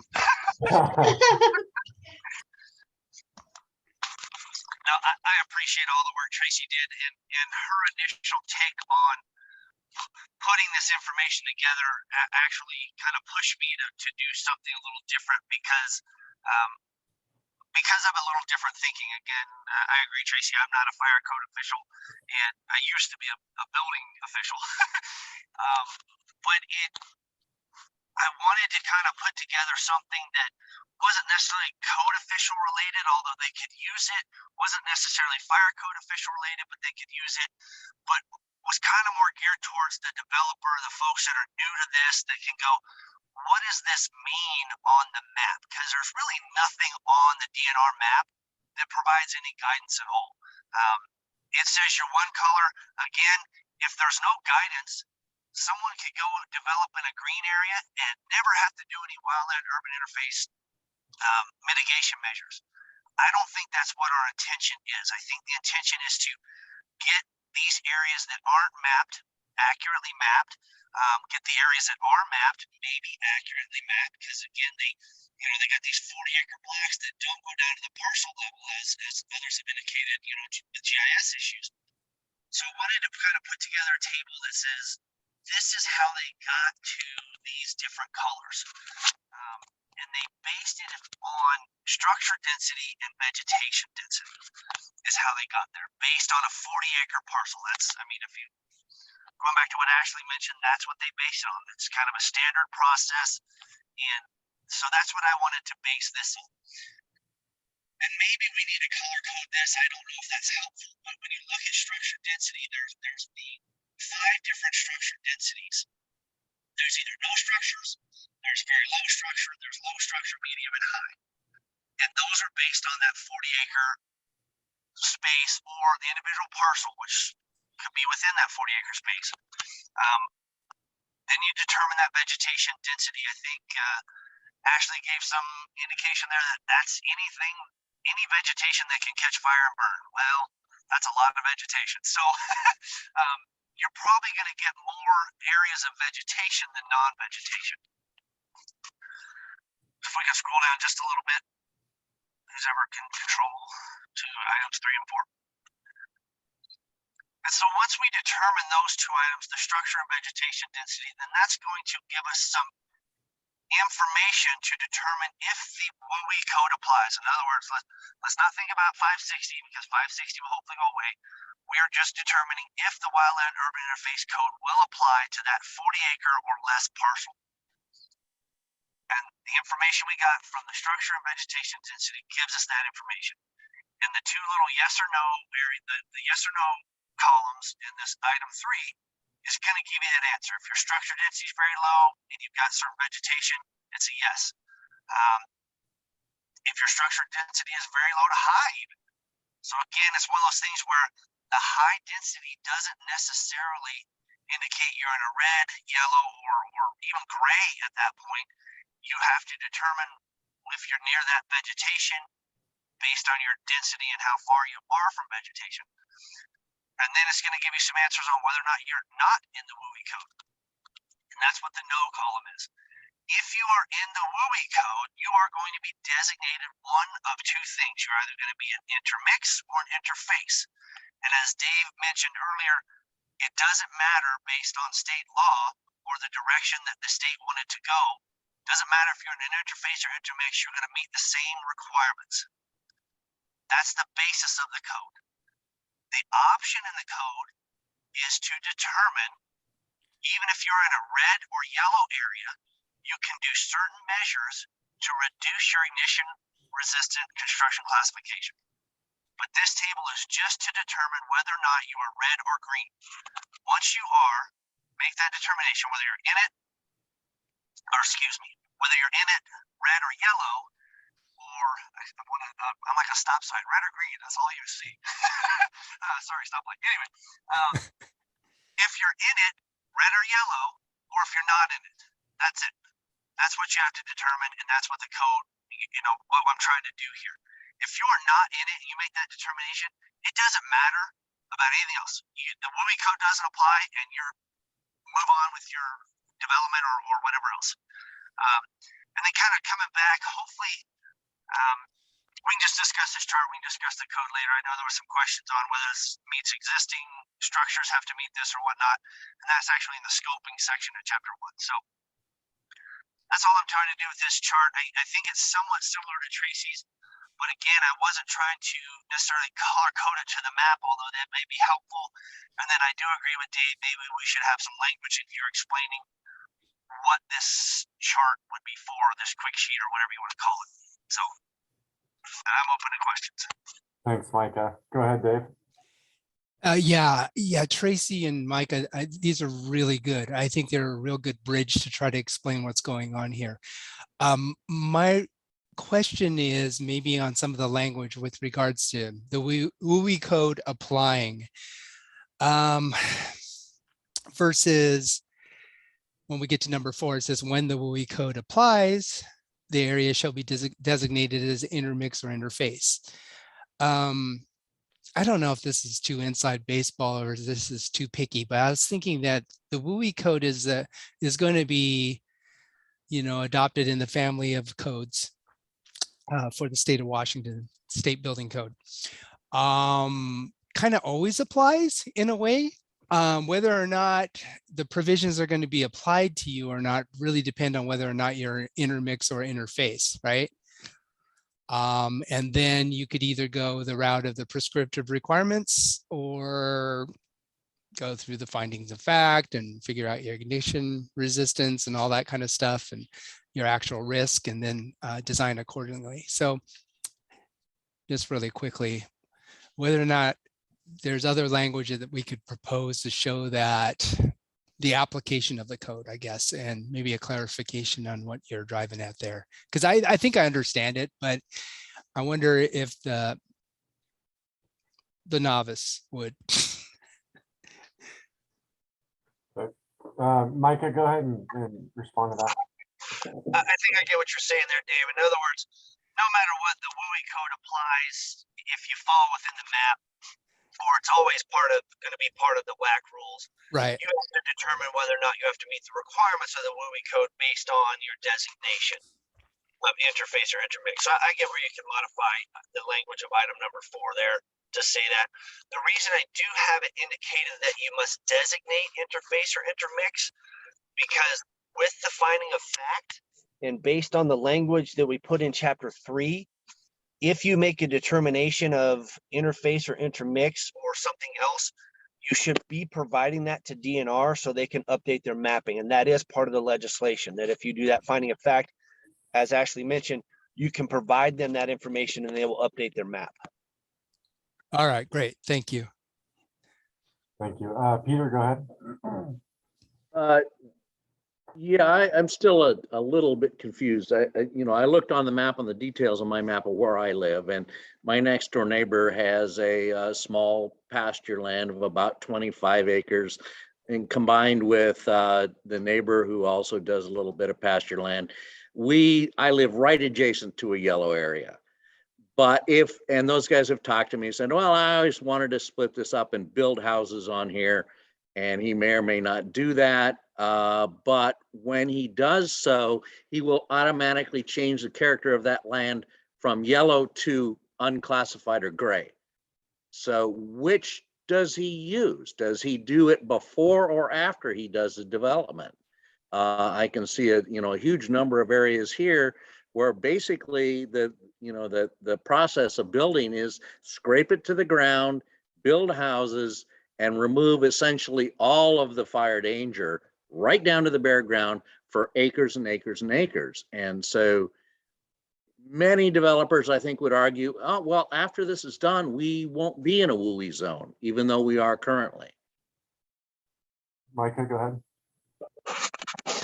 I believe they would have to go through the process on their own finding of fact to verify that's the case. And then the code official would need to verify their information.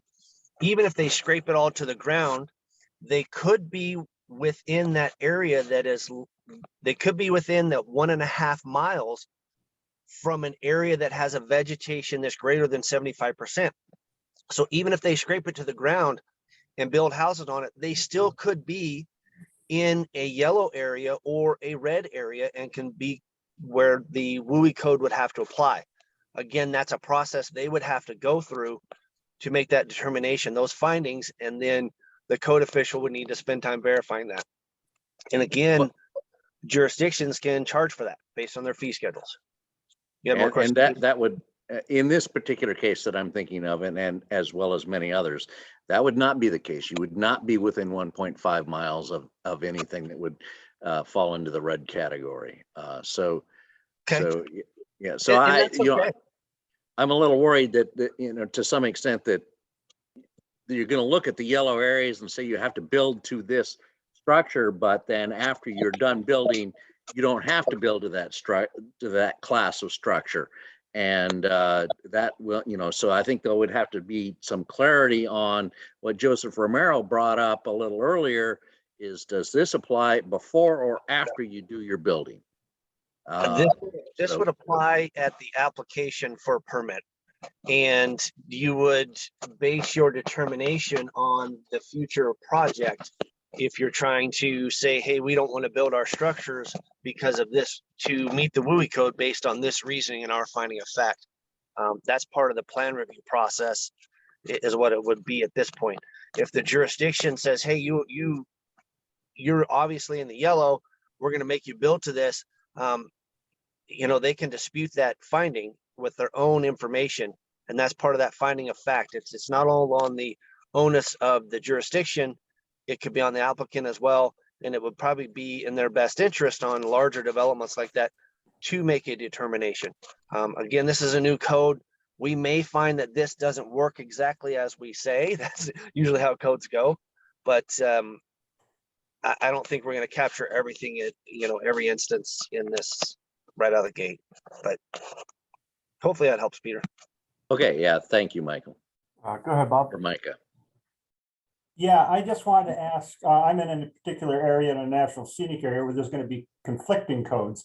The scenic area requires the visual subordination of homes, and so they're actually wanting to increase vegetation and not take down any of the fire hazards. whereas WUI is gonna, look at it differently and want to reduce fire hazard. But we have a lot of homes that have been told they can't take down trees, and they would like to because they would get a better view, but they have to be visually subordinated. How is something like this going to play out? That's my question.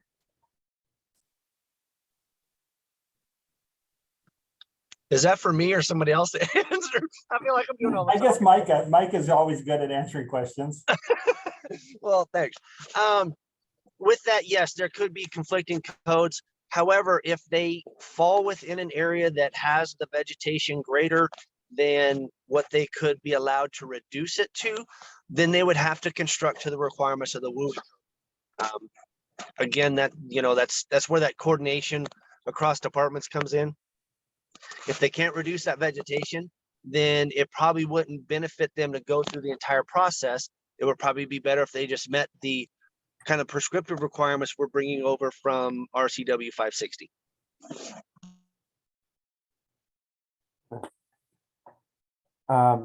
Micah, do you have anything further on this, this table? No, I don't. Again, I appreciate Tracy's work on hers and helping this actually help me get this. I just wanted to kind of keep it generic for everybody to be able to use. And I think this, doesn't necessarily tie the colors in, but I think it provides guidance on, again, if you need to do findings of fact, especially in areas of green that we hear, it sounds like we've heard a couple of that today where, hey, we're going to have big developments in green areas. What do we do? So I hope that provides enough guidance. And maybe there is some language that could be developed around this, which again, if we remember going back to this morning discussing the process, we do have a little time to do that over the coming few months before the public comment meetings. Thanks. Thank you, Micah. Appreciate it. Okay, so we've gone over mapping and some of the details that I think needed to be ironed out from an understanding point of view, as far as how that map works and how it would be applied to the local. And these tie into that, both the worksheet or tables that Micah and Tracy have applied. We've had discussions on those 3 items right now. Is there anything else that anyone has that they would like to bring to the table that does not have to do with Tracy's proposal, Micah's proposal, or the map that's elsewhere as far as other changes? I'm trying to get a grip on where we're at as a group. We have 3 other proposals, or actually, well, 3.5, that were sent to the council staff. So I don't know if you want me to show these proposals. These are proposals for modifications. Okay, let's start with, I know Dave Cocott had one that he submitted this morning. Dave, are you prepared to talk about that? Yes, I am. Okay, excellent. Let's start with that one and then we'll tackle the others. Good morning, everybody. This is one of the things we discussed last time. I brought up as a concern of mine is that, like everything, that I believe that the plan is going to be a fluid document. It's going to go through some changes, but the way the code is written, it seems to imply that once you do it, you're done. So I did try to put in some language for a new section 405.5. The plan review or fire protection plan should be reviewed and updated when the considerations of section 405.2 have changed from, yeah, of course I got that double repeated there, from the most recent plan. So we can move the second from the.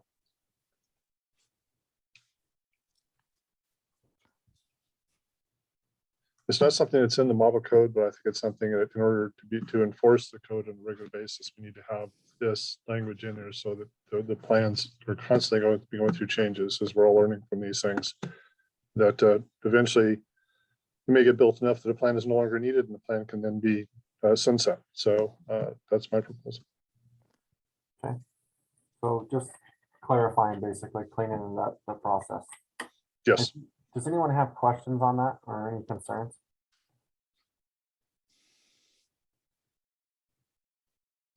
Go ahead, Micah.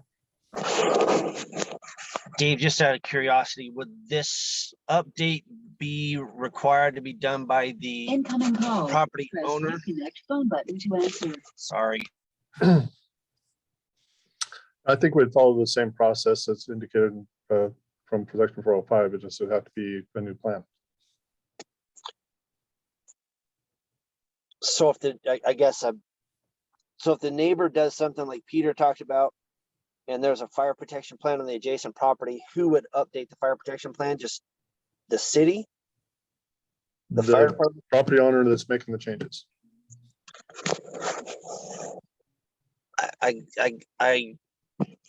He would be required to update his neighbor's fire protection plan? That's what I'm asking. If his property is involved in the original plan, yes. Okay. If his property is involved in the original plan. Yeah, if it's in the scope of the original plan. I like where you're going with this. However, I'm not sure on the legalities of how to enforce some of that if it's one neighbor doing something on another or adjacent to another neighbor's property. That's all. I do like the thought and intent.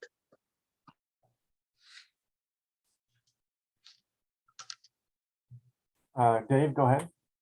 Yeah, Dave, I like thought and intent also. In terms of the trigger though, just noticing when these changes occur, had you considered possibly putting in maybe just more of a time requirement since not every property is going to have a fire protection plan? And is it something similar that you could apply like you do as a fire official or fire marshal to requirements for annual inspections, et cetera, that kind of stuff? Is it possible to put in a time period instead? My concern about a time period is just the ability of depends on how many fire protection plans you have in your jurisdiction. You could be doing these full time if you had so many of those. So I tried to put a trigger that was more applicable to if anything changes. Yeah, and I guess who notices when those things change, I guess, is that, you know, a responsible property owner would be, oh, something's changed with my neighbor's property. So, or on my own property, I'll do that. I just have some concerns with regards to the efficacy of that.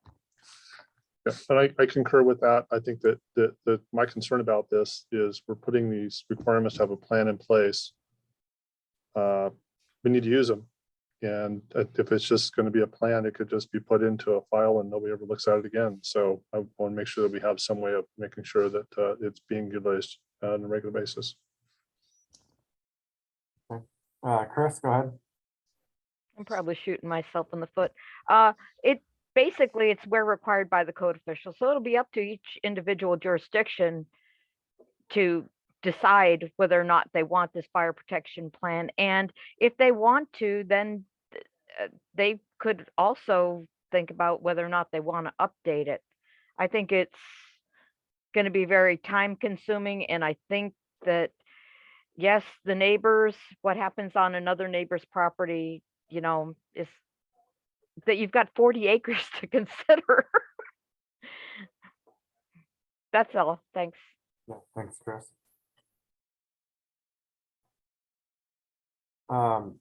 Joseph, go ahead. Just with this change, Dave, what kind of consideration does the building official need to consider from those neighboring properties? Because it doesn't cite anything around practice similar to hearing examiners notes in and around these things. And what if the neighboring properties aren't agreeable to the new fire protection plan? I would assume, and again, we're looking at a lot of different conditions, a lot of things that could occur with this, that the plan would be for any new construction associated with it. So anything that's existing is existing. We're not necessarily going back and redoing anything that's been already done. We're just going to see what impact that has for anything that is going to be new construction in that area that had previously had a plan. Completely understand. And again, just we'll take the instance of a 20-acre parcel that's surrounded by 10 2-acre parcels, and now there's a whole new fire protection plan that needs to be installed because that 20-acre parcel is going to house 100 units. What if the 10 2-acre parcels that neighbor it don't agree with the fire protection plan. And what does that do then to the applicant, and how does the building official sort of maneuver through that? And this does not address those concerns. I don't think it's intended to address those concerns, because that's going to be up to the local jurisdictions to handle that. It's just like any zoning change or anything like that. You're going to have to go through the process of making sure that the fire is going to be approving a development. That's just one of the sign-offs for that. So one of the things to be is, if it's a new development in an area that has a fire protection plan, then it has to go through review of the fire department, for the fire code official, for the development to be able to move forward. And the fire protection plan is not put together or determined by the authority. And so that would be the developer. Like, let's say you have 2 new lots or 2 new developments going in adjacent to an existing. That fire protection plan is something that has to be submitted by that developer. And so that is what would be approved, but that wouldn't affect the existing lot, because that would be a pre-existing, already approved development. Is that the concern, is that it would change, Joseph, that it would change the requirements to the existing development? I think, I don't remember who brought it up earlier, but we talked about the input from the neighbors on this thing, and who would be paying for it, and the legality of this one development paying for the new fire protection plan based on that, we'll call it an area, right? The area coverage and that efficacy regarding those pieces. That's where my questions come from. Okay. Micah, go ahead. Thanks, Dave, and everybody for the comments on this. I do appreciate this info. I think it should be part of the code. I will recommend a new location for it, Dave, and that would be under section 107 under construction documents. And I would like to include vegetation management plans with this information. So 107.4 and 107.5 has vegetation management plan and fire protection plans. I think that would be a better location for this. And I think we should indicate that both vegetation management plans, if they're provided, and these fire protection plans should be updated and reviewed again as things change. So I like where you're going with that. I'm just going to recommend that maybe we move it to that 107 section under construction documents and include the vegetation management plan if somebody so provides one.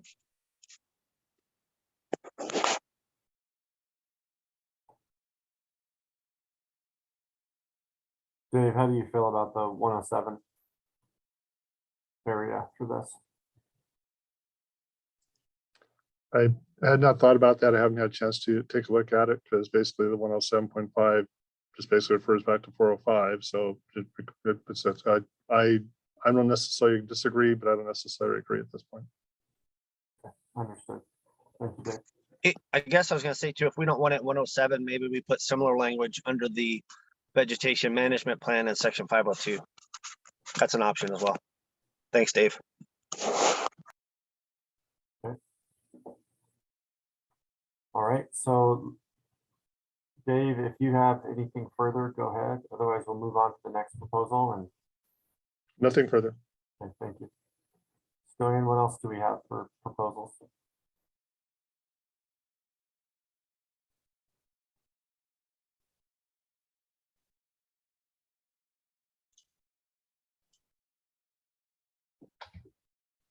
We have this 5416. Okay.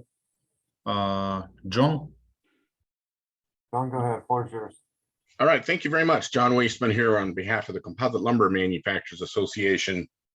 What we put together following the brief conversation last Wednesday afternoon, I believe it was, regarding the walking surfaces of decks and appendages, in other words, decks, porches, balconies, and stairs. And we shared that the current requirements in the WUI code are, well, pretty onerous.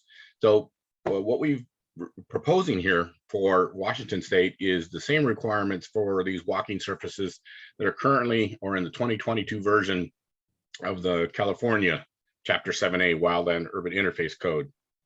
And we've, in this proposal, just in this section to start with, and knowing that the language would need to be repeated in the two other sections where decks and appendages are addressed, proposed language for walking surfaces. There's some redundancy here, of course, with the language right up above, but this is specific to the walking surfaces.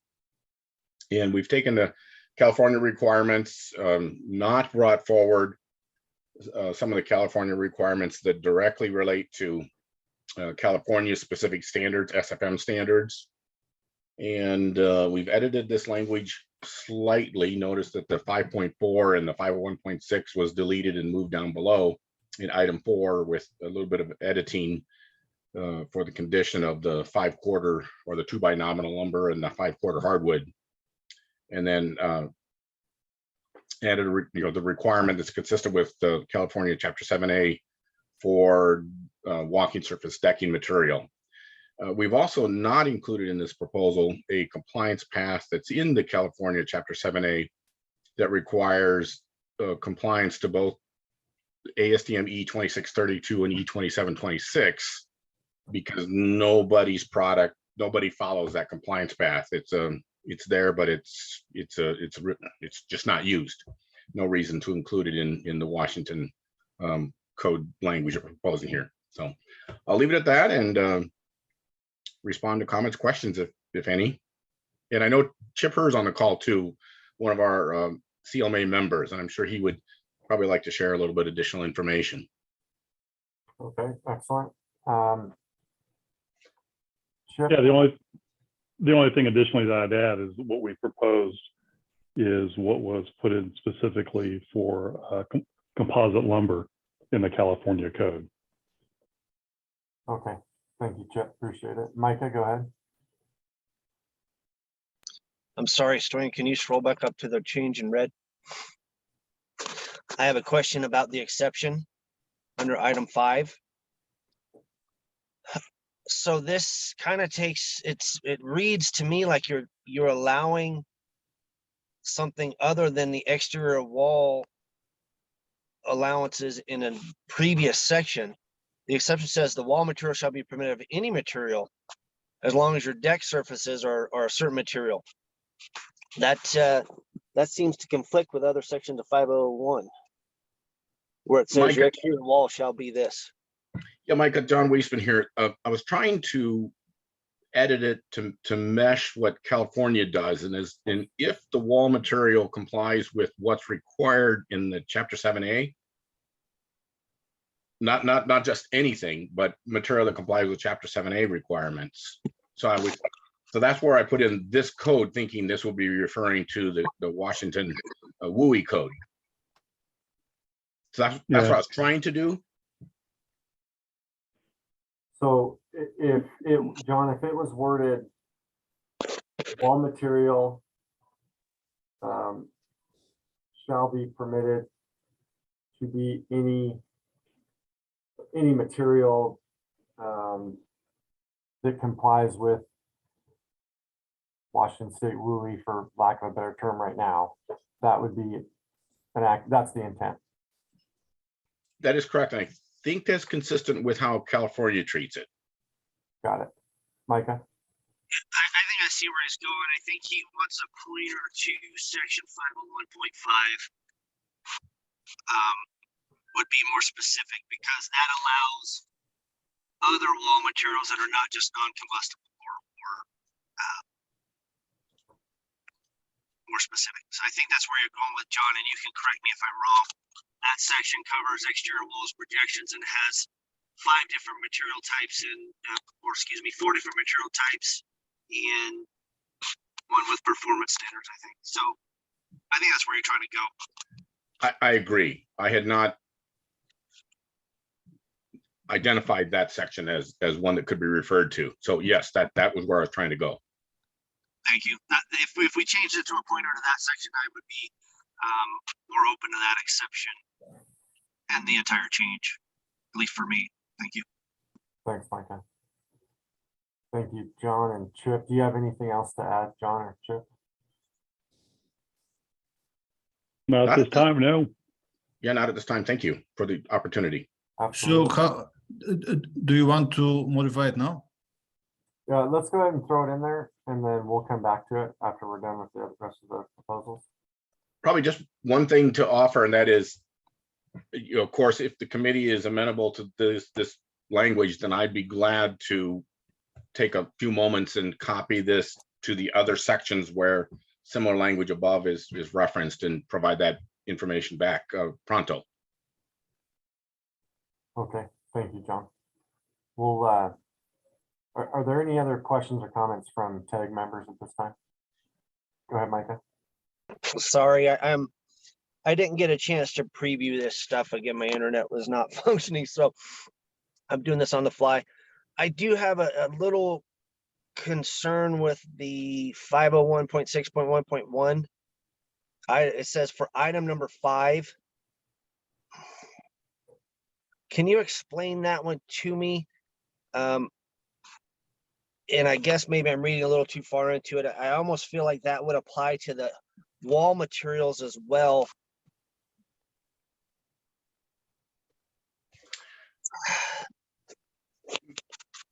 Yeah.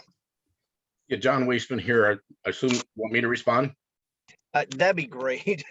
Or Okay. others. I'm reading this on the fly, John, and you know, maybe we can have time to massage that language, but it sure seems like that would, since wall materials are pointing to another section, it still falls under item number 5. So I guess I'm a little concerned about the wording there that would say the wall materials, or somebody could lead that in their interpretation to say, hey, I'm okay with meeting this section or meeting this test method. Thanks. Okay. Astm E2632 is an underdeck flame test. It evaluates the performance of the walking surface, the decking material, with a very robust burner underneath it. And some of the work that Steve Quarles did in research in California when he was with anyway, Berkeley. some of the work a long time ago Steve did, sorry, determined, or his criteria was, if the underdeck flame test causes the decking material to burn, but burn, let's say, less than that 25 kilowatts per square foot, that material contributed minimally to the expansion of a fire of a deck structure. So that's the criteria in the 5.6.1. If you could scroll back up to the red text, that'd be helpful.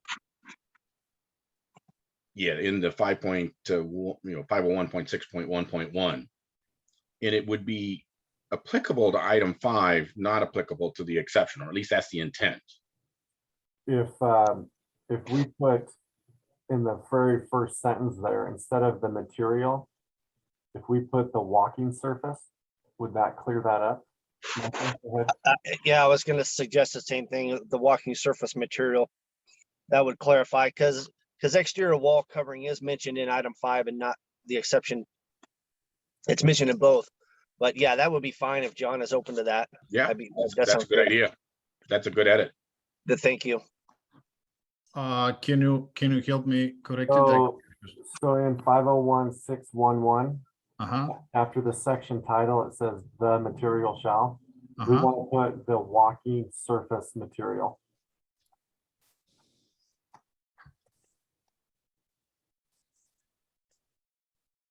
There we go. I think that cleans that up. That's a good edit. Yeah, I like that too. Can we work on that? The exception? I tried, but I'm not sure if I captured it. Yeah, you need to, I think you just need to remove otherwise complies with this code. Agreed. That was John W. Agreed.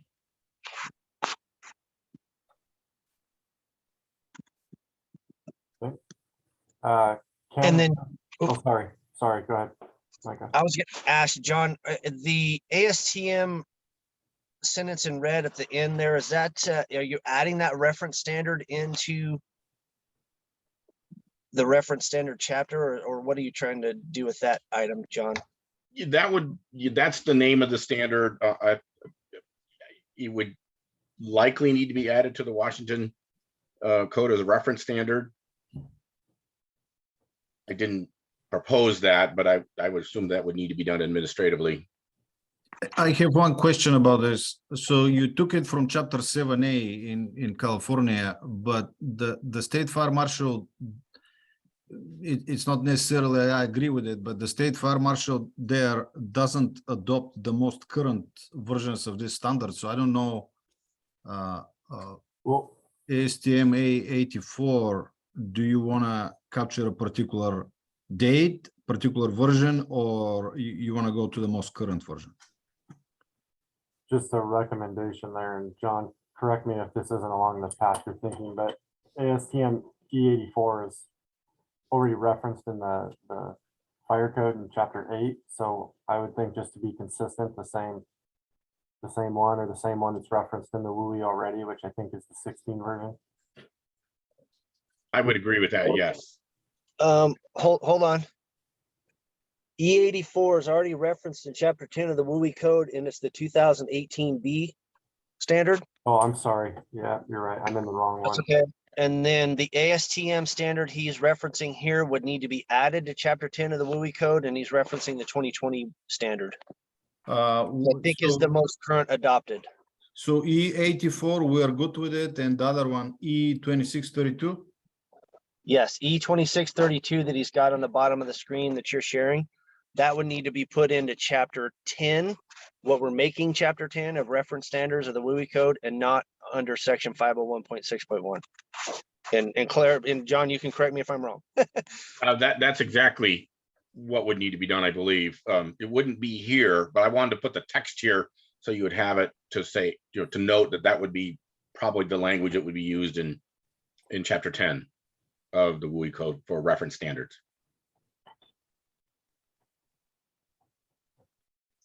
I could clarify that if I do further editing, if it comes to that point. I'd be glad to do that.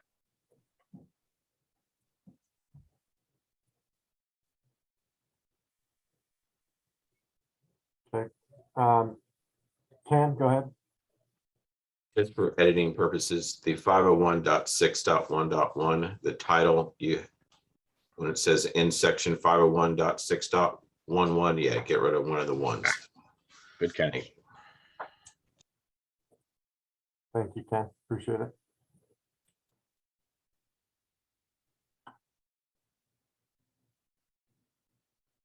Okay, anything further on this proposal?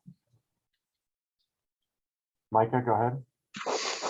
Sorry, I'm going to go along with Ken on the title of 501.6.1.1. You probably don't need to indicate requirements for type material. You probably just need to say material in section 506.1, item 5 as your title, because it would be a requirement if it's in the code. Okay. So Stoyan, if you want to delete requirements for type of.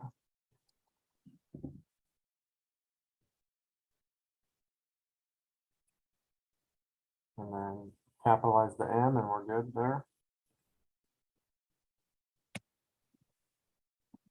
Okay. All right, anything further? Okay, Stein, what do we have left? Thanks, folks. Thank you, John. Appreciate it. Thanks, Chip. Give me a second.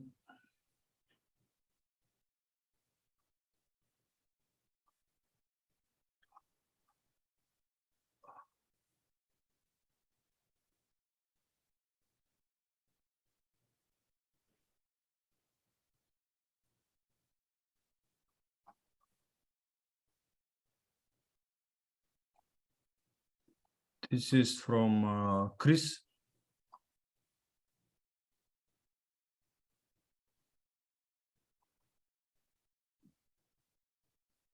Okay.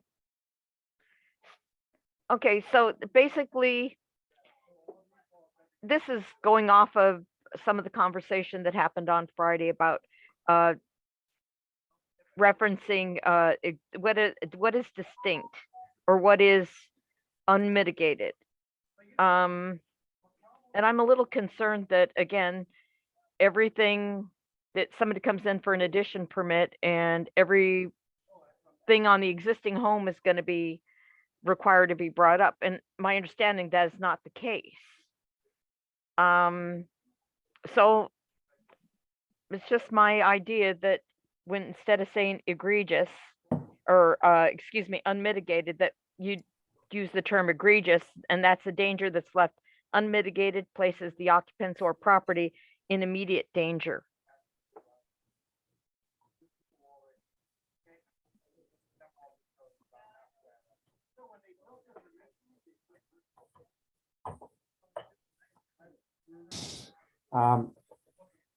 Okay, I'll open it up to conversation for the tag. Is there any comments on that?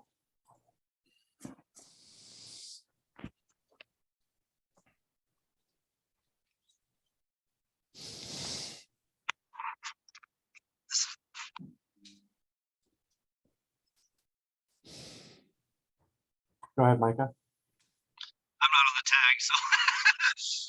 I'm sorry. Go ahead, Micah. That's okay. I just that's why I started talking. I'm like, wait a minute, he said tag. I'll put my hand up. I'm not necessarily opposed to this. I think any terminology there obviously is going to be subjective, but I didn't want to have something. What is distinct? Egregious. That is a definition that you can use. Distinct. It was just something that, hey, how do we define this? And how, we didn't want to have something that's retroactive just on a whim. We wanted to make sure there was some way to clarify that. So I'm not opposed to that change. At least in that instance, I know there, and then I guess we're going to discuss the building terminology above as well. Yeah, this is something I do with a lot of our codes. We kind of lump it together and say, when you refer to a building, it includes structures or premises. So I threw that in there. But the other part is a building new or in existence at the time of adoption that meets the provisions of the code is deemed to meet the requirements of 560. Now, I didn't understand that 560 was going to get repealed. And of course, you could just insert meets the requirements of the current or the WUI without further review. Or again, another way of saying it is a building new or in existence meets the provisions of the, well, you don't want to say the current WUI. I think that this language up here was my misunderstanding about the adoption of the RCW. Chris, would you like to, oh, go ahead, Micah. No, let her finish, please. Ask her a question, Tony. Oh, I was just gonna say, Chris, I mean, with that new information, would you like to take this off the table or reword it completely, or what are you thinking there? Yes, I would. Just take it off the table? I would like to take the upper language off, but I'd still like to, okay, when do I have to have it back to you? Is it important to do today? If you'll, are you planning on,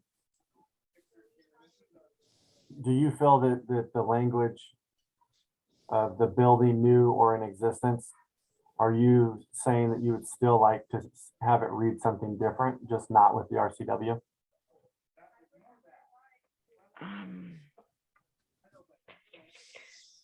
I just actually sent this as something, I didn't even think I was allowed to submit anything. I sent it to Micah for, so that he might think that there was some merit to it.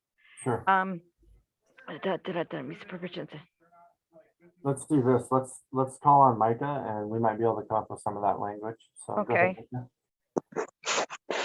Thanks. And Chris, I appreciate you sending this over.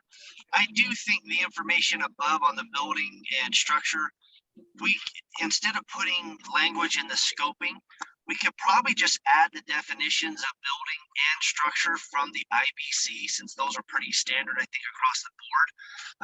And that may be a better path. That way it would be, provide that information of what is meant by building or by structure. That's a recommendation there, so it wouldn't need to be in the scoping. And then I think based on the information on hoping to repeal the RCW, that we wouldn't need that language either. And I'm not sure that many jurisdictions would agree if we did leave this language, that an existing structure meets the Wildland Urban Interface Code 1927-560 once this is adopted. I think that probably wouldn't fly in my opinion, but I don't think that language is needed either at this point. I agree with Micah on that point. Okay, So do you want me to delete all this? not all that. We want to, I think Chris wants to keep egregious on the board. And so that's, it's just the RCW. I mean, do we want to throw in the definition of a building from the IBC? Is that the intent here? The intent is to somehow or another, when you say building, it includes all structures and premises, rather than keep repeating. And again, it was only so that I didn't have to keep repeating it in the other two sections that I added. So take that out too. Just go make it go away. I'm still confused. This one should go away. Yes, that should go away. Okay. Oops.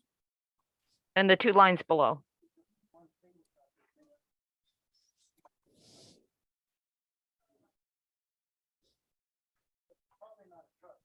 Which will include these two lines as well, right? Yes. And this will stay. I would, yes, I would like that to stay.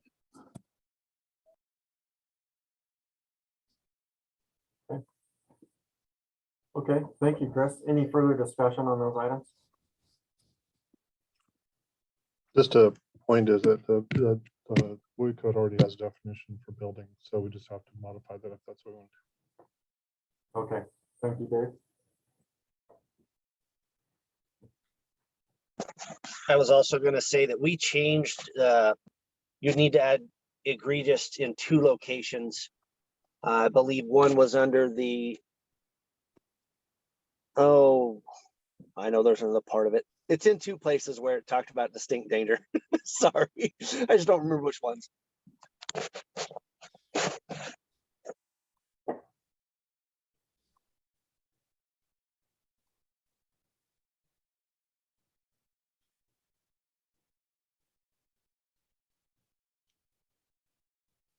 All right, I got to it now. It would be unmitigated. We changed in two locations. One was in 101.2 scope and the other was in 101.4 under retroactivity. So if we're going to go with egregious or as an option, if the tag of course can vote on the two options, the one we have in the code that we proposed already and this change from Chris, but we changed that in two locations. So thanks.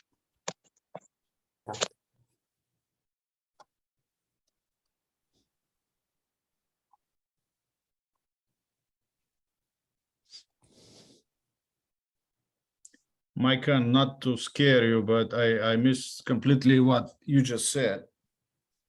We used unmitigated instead of egregious in two other sections. And so the egregious would have to be added in place of that. And I believe it was a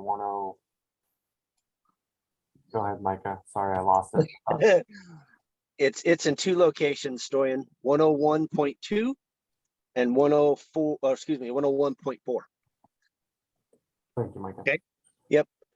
And then Dave, you were correct in the definition of building is there, and that is the same in the IBC. I guess if we are concerned about structure, we could add the definition of structure from the IBC as well, if the tag was interested in doing so. So keep Structure's already in there. Yeah, structure's in there, and I think it's the same as the building code. So I don't need any definition then. Well, except that. The definition for building is already in the WUI and the definition for structure is already there. So I don't need to modify. Okay, got it. Okay. Excellent. Okay, Stoyan, what do we have left for proposals? Okay.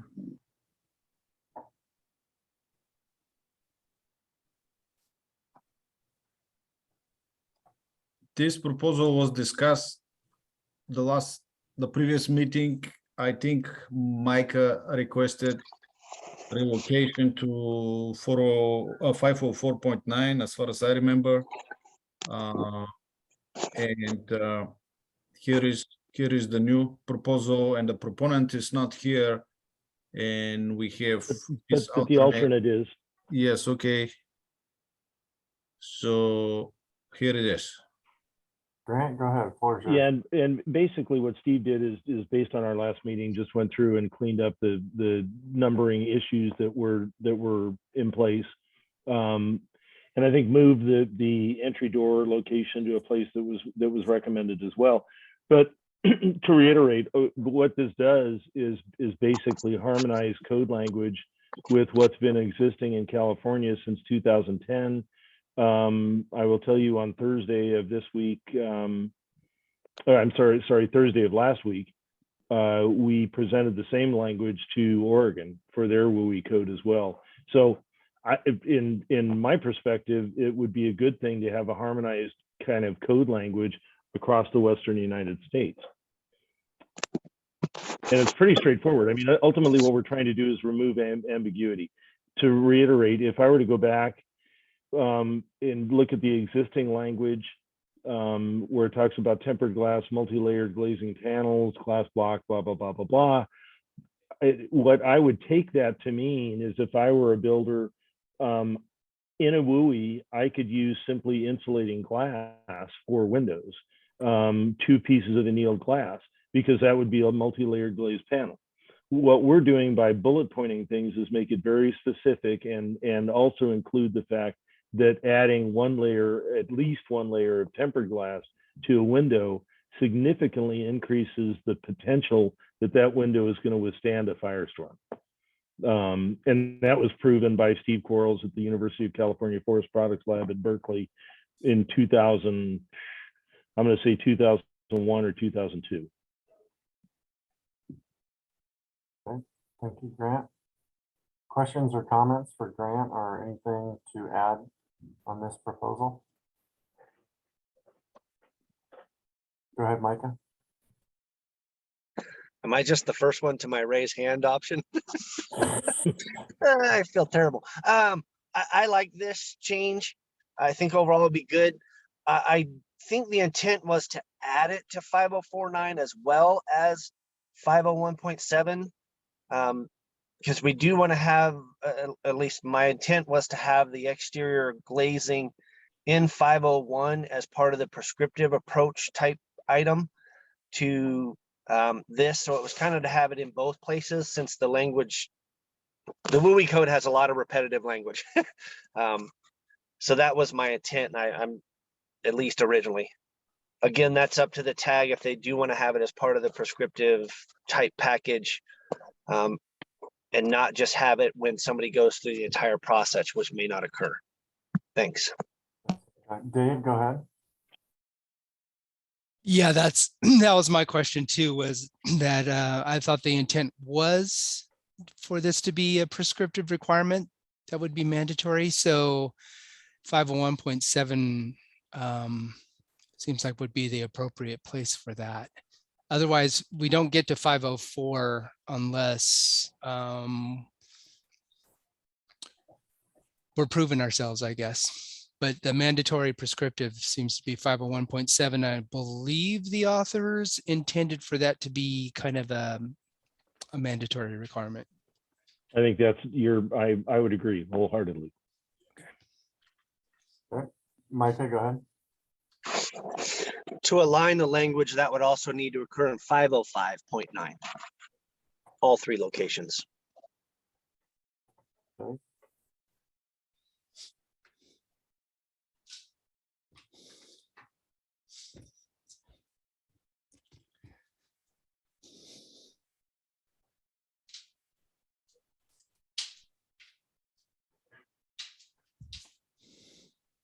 Okay. Anything further to add there? I want to thank Micah for the job security that he's giving me. Grant, do you have anything further on this? No, I do not. Okay, thank you for your time. Okay. Stoyan, what else? Let's see. Erica, go ahead. On the prescriptive fire requirements, I don't see gutters. Is that on purpose? Ooh. Can you help me with the section number that I can show? Micah, go ahead. You may have an answer for this. It's like 501. 501.4 through 501.8. Right.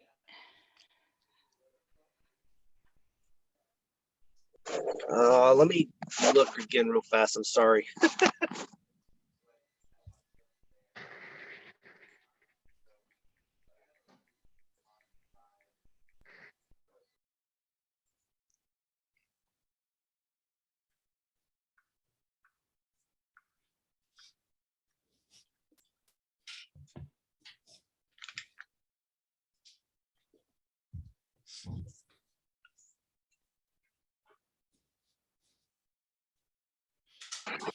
I think that was on purpose because the gutters, if I'm reading it correctly, was not part of 560.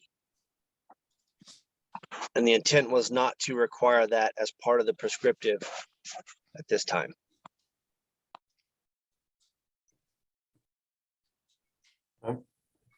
Thank you. And John, go ahead. Thank you, John Weisman here. I just sent to Stoyan an updated file per the discussion earlier today by this committee. And I want to admit that I noticed another typo on my part in the section numbering. In one of the sections, I fixed that. So just an update. So Stoyan, you should have everything you need. If you need that in hard-coded text, I can convert it to hard-coded text and send it to you also. Thank you, John. Appreciate it. I will work with whatever I have, and it's a question for the chair. So how do you want me? Well, I'll make the changes, but should I send the complete package to all TAC members just to look it up, to check the edits if I've captured everything correctly, or I can send it to you or Micah? How do you want to do that? Well, we're at 11:37, and it's time to figure out what our next steps are. Micah, go ahead. Sorry, I was gonna jump in on something else, but Stoyan, if you want to send that out to me, I can review stuff. But I realized since you had 501.4 open, that I believe I missed a section. So in RCW 1927-560, it does cover the re-roofing. And we did make some edits to section 507 under the replacement or repair of roof coverings. However, you don't get there in the prescriptive approach of 501. And I don't believe that was the intent to omit that. So we may need to, as the tag's open to that, and we're trying to align with RCW 560, we may need to pull that 507 language and duplicate it in 501 somewhere, and then probably renumber that 501 section, or maybe put it under a subsection of roof covering in 501.4. And that's my comment. Again, I wasn't in my intention to overlook that. We did modify the language, but I'm not sure we're capturing it in 501. We did make some changes to it, but I don't think you'd get to it if that makes any sense. So Stoyan, if you wanted to scroll down to 507, you'll kind of see what I'm talking about. And I'm sorry to add something to the pile, Tony. I know we're trying to wrap up. That's okay.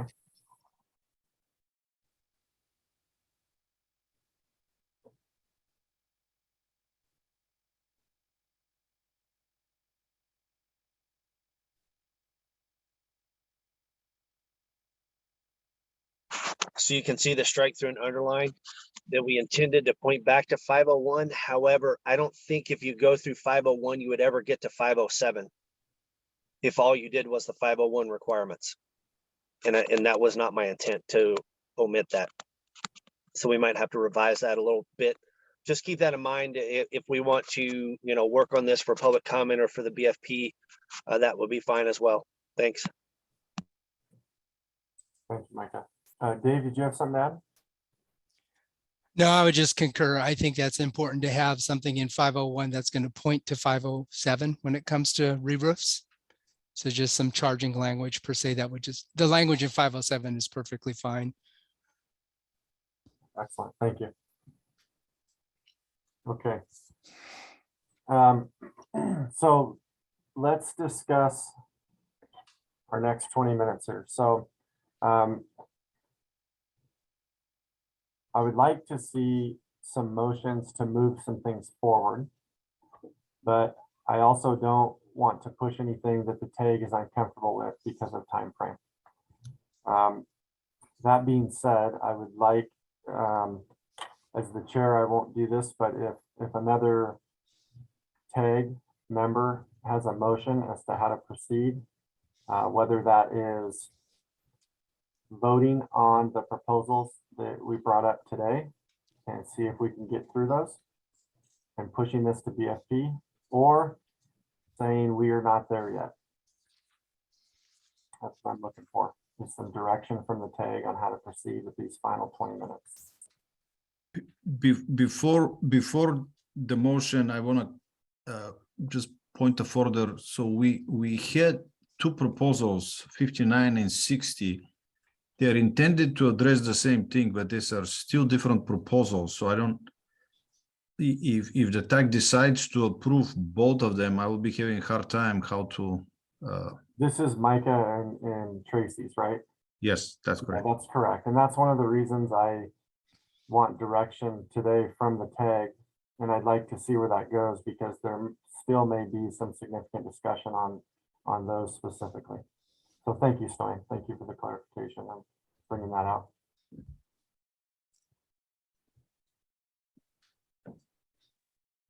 Dave, go ahead. Reluctantly, I don't think we're ready. I think that there's still a lot of questions being asked. We're doing a lot of code changes here. I think we captured some of the code changes that are in place. I honestly feel, and with the experience I've had with proposals like this, we are going to see a lot of testimony at the BFP. We're going to see a lot of testimony at the State Building Code Council. I think we need more time to make this right. Okay, thank you, Dave, for your input. With that, do we have any other comments on that? Along those lines, agree, disagree? How is the TAG feeling? Go ahead, Peter. Yeah, my gut feeling is that most of the code sections on building construction aspects have been thought out by experts on this panel that I can't even address. And so I'm pretty much willing to, based upon the testimony that I've heard and the discussion that I've heard, accept that pretty much as state of the art, best kind of fire code we have out there. But when it comes to actually making these decisions on these tables, on the two proposals for deciding whether you're in a WUI, I agree with Dave Colcott that there's lots of unknowns here, and I'm not sure how I would go through and do that process as a code inspector.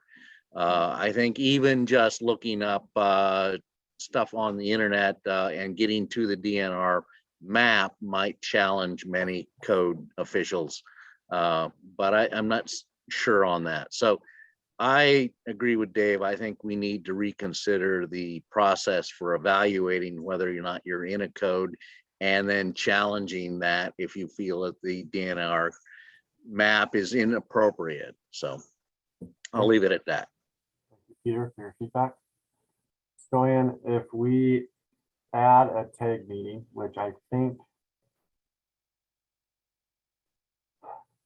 I'll just speak from what I'm getting for feedback. If we have another TAG meeting with some time in between, like, not like a TAG meeting this week type thing, but maybe next week or the following, what's that do for council action that we need to take on Friday? The current schedule is we have a council meeting on June 17. The expectation was all work will be done by then, and then the council staff will have 2 months to prepare the CR 102 and file the proposals for comment period and prepare public hearings. If the council doesn't make a decision on the WUI and leave it for September, we cannot meet the requirements under the Administrative Procedures Act because we won't have enough time for public comment period and we won't have enough time to schedule and have at least two public hearings, which one needs to be on the east side, most likely in Spokane. So we're going into in-person meetings. So when we're making this decision, I don't want to push the TAC to do anything, but just I want you guys to get in my shoes and see that, you know, technically there is no time. The other option is for the council to have a special meeting sometimes, I don't know, end of June, July, which is also very difficult because by end of June, we need to file the group 1 codes. If we don't file the codes, then we're failing because we have to start the procedure from the beginning. So I get your concerns and I understand your concerns, but technically we're really in a hole and we keep digging. Group 2, you have to file group 2 by end of June? We have to file group 1. We have to file CR 103 for group 1 by the end of June. And we, in July, and the first or 2 weeks, the couple of weeks of August, we need to file the CR 102 for group 2. Okay. So just the idea that we'll have group 1 and group 2 and we'll work at the same time for this group 1, group 2 was a good idea. Okay, so again, technically you're asking me for the time. I don't see any time. We can hold we can schedule a special council meeting, right? We can schedule a special council meeting and I need to find the time to prepare for in-person meeting. I don't see another path. I really don't at this point. I mean, we spent 3 hours on proposals here. We spent 3 hours last week. And I mean, we're not at a point where we can, I don't feel based on feedback and what I've heard from the room that we're at a point where anyone's going to feel comfortable voting on these proposals today. I get that. But you're asking me for the procedure and I'm, you know, I'm telling you my issues. So we need to coordinate and find a way to make this work. What's going on? Are you saying that today we need to vote on these proposals? No, I did not. What Okay. I said is, I understand that you're not prepared to vote today, but I don't know when we can schedule another meeting and when we can have the council, you know, vote on the week. So what is the deadline in July for group 2? For the CR 102? Yes. There is not hard deadline, but Okay, then let's do this. Let's add an agenda item for, let's just bring it, even if we have to bring it up in other business, then we need to come up with a date as a council to set up a special meeting for the WUI. Because we need another tag. We need one more tag. I think one more tag we can get it, but I don't, that's the only path, right, Stoyan? well, the TAC, I mean, the TAC can recommend anything. The TAC even can recommend, okay, we didn't have time to make the decision. We don't have the decision. That's, you know, everything is possible. It depends how the TAC members will feel about it. If the TAC members will understand that it needs more time to get to a decision, approve as submitted, approve as modified, or even disapprove, it needs more time to evaluate. I get that. Okay, Dave, go ahead. Yeah, just quickly, I think the question proposed by, proposals 59 and 60 are really kind of critical. They talk about, okay, how do we use this code if not the map?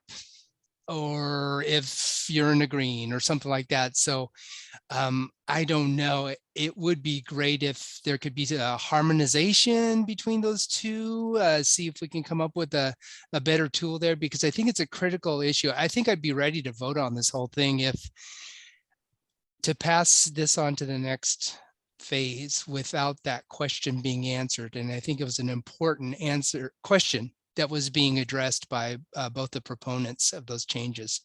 I think it's a critical piece that's missing, and I'm not quite ready to vote on that. So that's one thing that could speed this thing up, is that if there was some sort of a harmonization between those two to address the comments of the tag today. And that's my 2 cents. Thank you. Thank you. Dave Koka? Yeah, one of the other things that does concern me is this is predicated upon getting 560 changed with the legislative session. With my co-experience and session experience this last session, we had something that was pretty much in the bag and ready to go, and something else bumped it because the two parties didn't agree.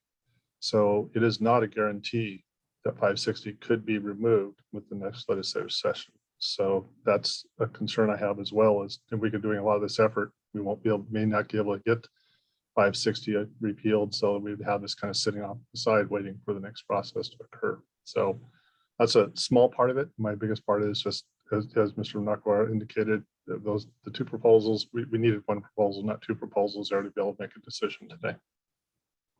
Thank you, Dave. Micah, go ahead. Sorry, I know I'm not on the tag, but to speak to Dave's point on whether or not the legislation gets repealed, the way we wrote this is even if the legislation didn't get repealed, we could adopt this. And I believe we verified that through the Assistant Attorney General previously. Thank you, Micah. That's a good point. Okay, so at this time, I don't know that there's anything to push to the BFP, the Building Fire Plumbing Committee. Stoyan. Well, what we did with the residential code, because the residential code tag didn't finish everything, and we had the technical advisory group members, the IRC technical advisory group members attending the BFP meeting, and the rest of the chapters were completed. That's another option which I don't really recommend because of the significance of this proposal, but it is also possible. Right.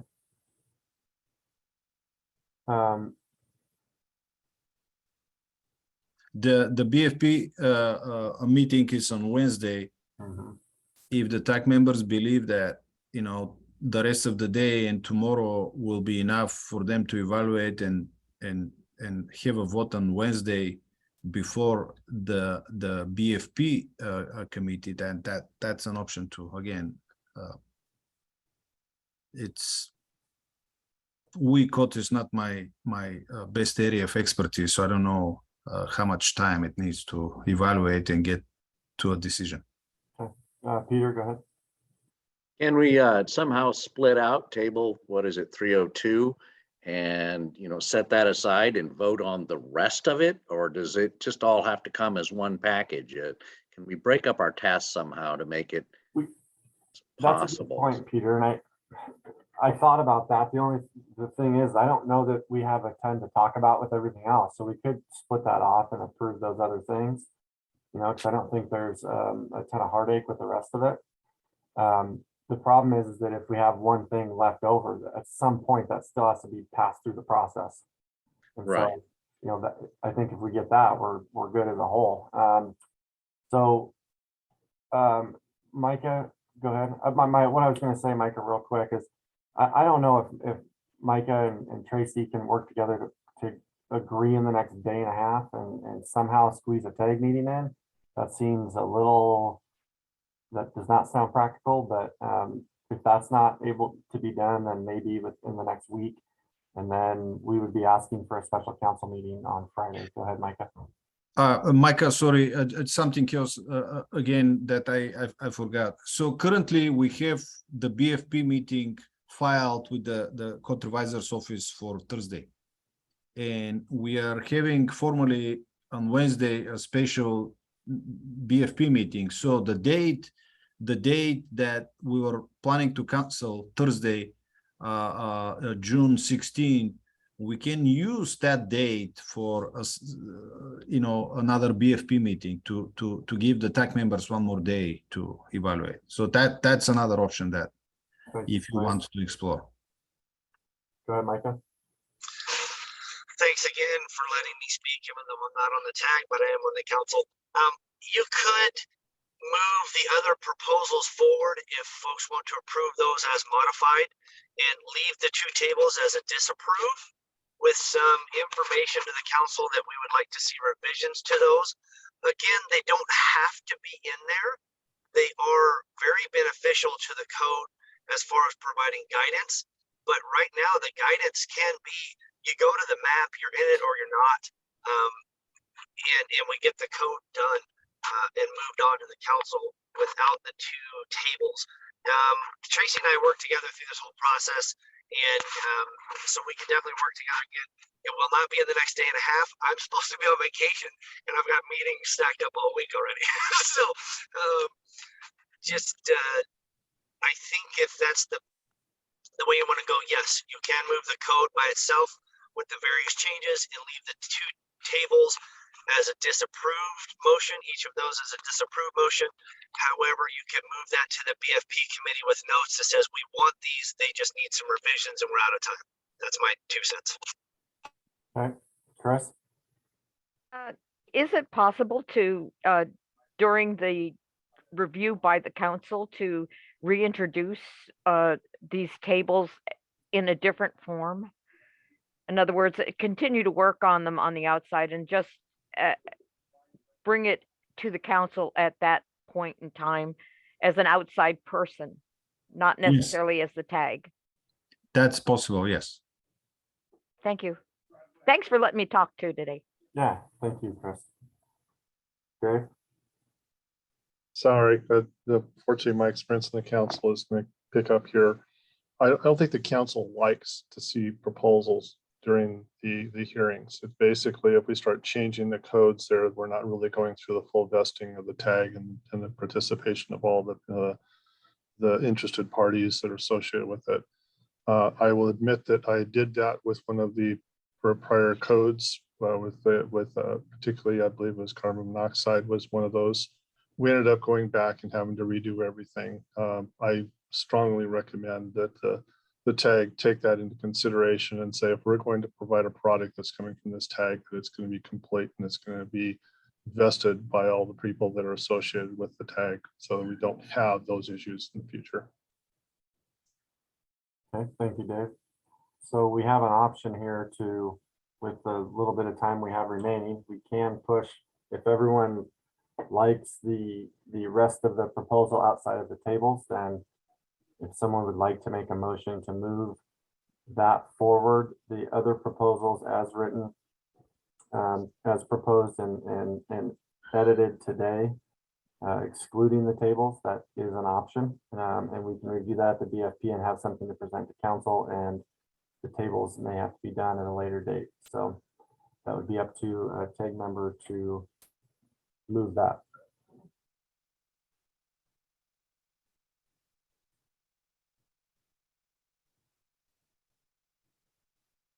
Go ahead, Bob. Yeah, I'll make the motion that we move the changes and edits excluding the two tables forward, just to see how a show of votes would go. So that's my motion. Thank you, Bob. We have a motion. Do we have a second? Chair, this is Joseph. I had to call from my phone. I had to move to my phone. I second that motion. Okay, thank you, Joseph. We have a motion and a second. Is there any discussion? Could we please clarify what exactly that motion was? The motion is to move the proposals that we reviewed and edited today to the BFP for consideration, excluding proposals 59 and 60, which were the tables that Tracy and Micah proposed. Is that correct, Bob? That is correct, yes. Perfect. Any discussion? Dave, go ahead. Was there any action taken on my proposal? Because I believe we talked about it, but I don't think we finalized the language. That would be that's part of the motion. And so if we have not finalized it, then. Okay. Thank you for that clarification. Yep.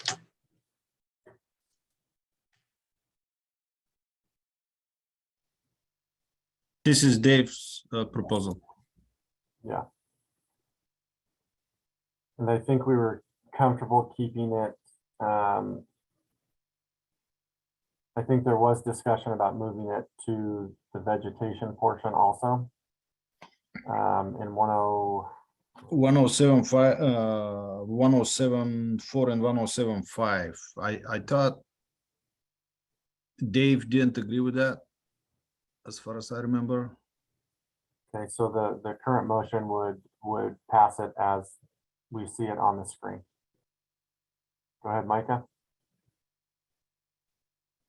I think the modified recommendation was to put that similar language under 502.2, which talks about your vegetation management plan for fire hazard severity reduction.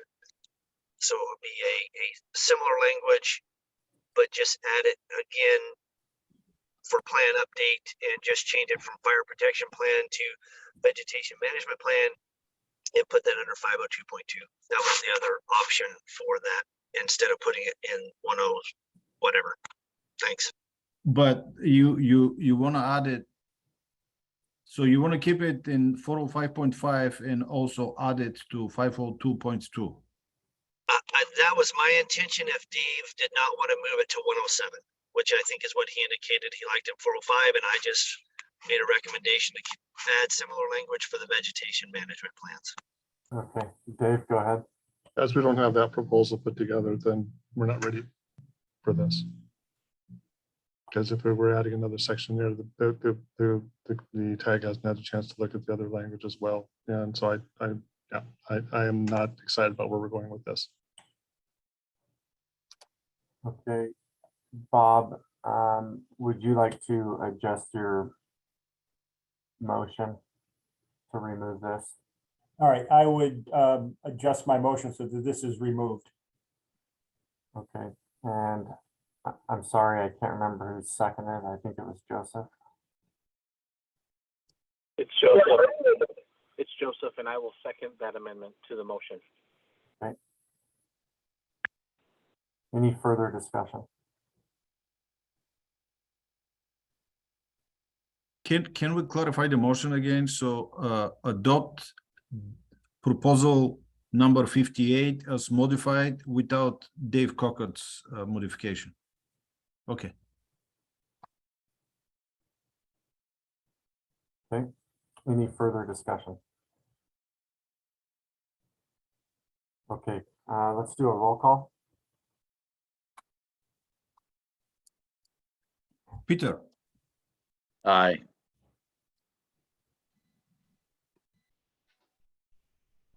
Robert Hamlin. Aye. Guy. Can I abstain?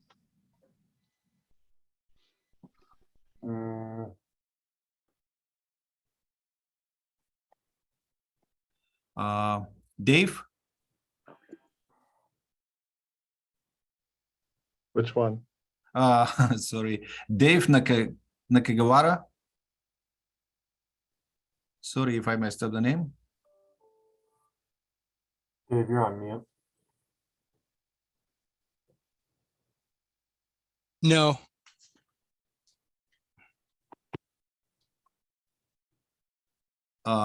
Grant Muller.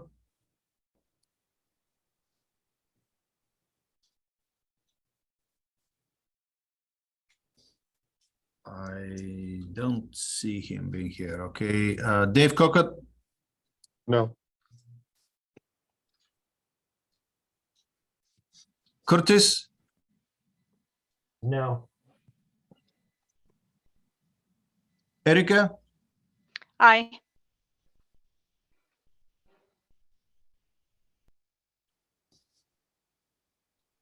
Richard, Elliot, Absent. Andrea. Okay, and Joseph. Aye.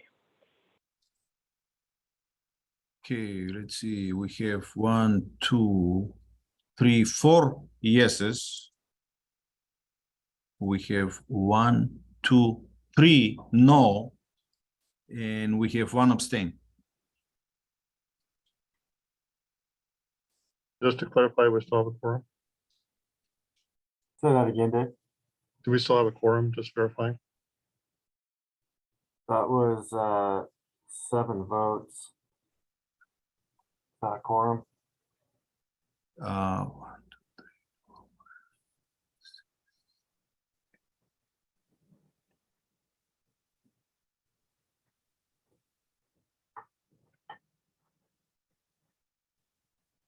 Yes. Okay, motion carries 4-3. With that, we'll move on to other business. Agenda item number 5. Does anyone have any other business?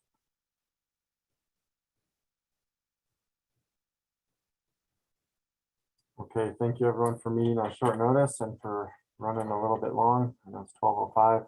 Thank you for that. And with that, we will adjourn. Tony, can you stay a couple of minutes to coordinate the timing? Yeah.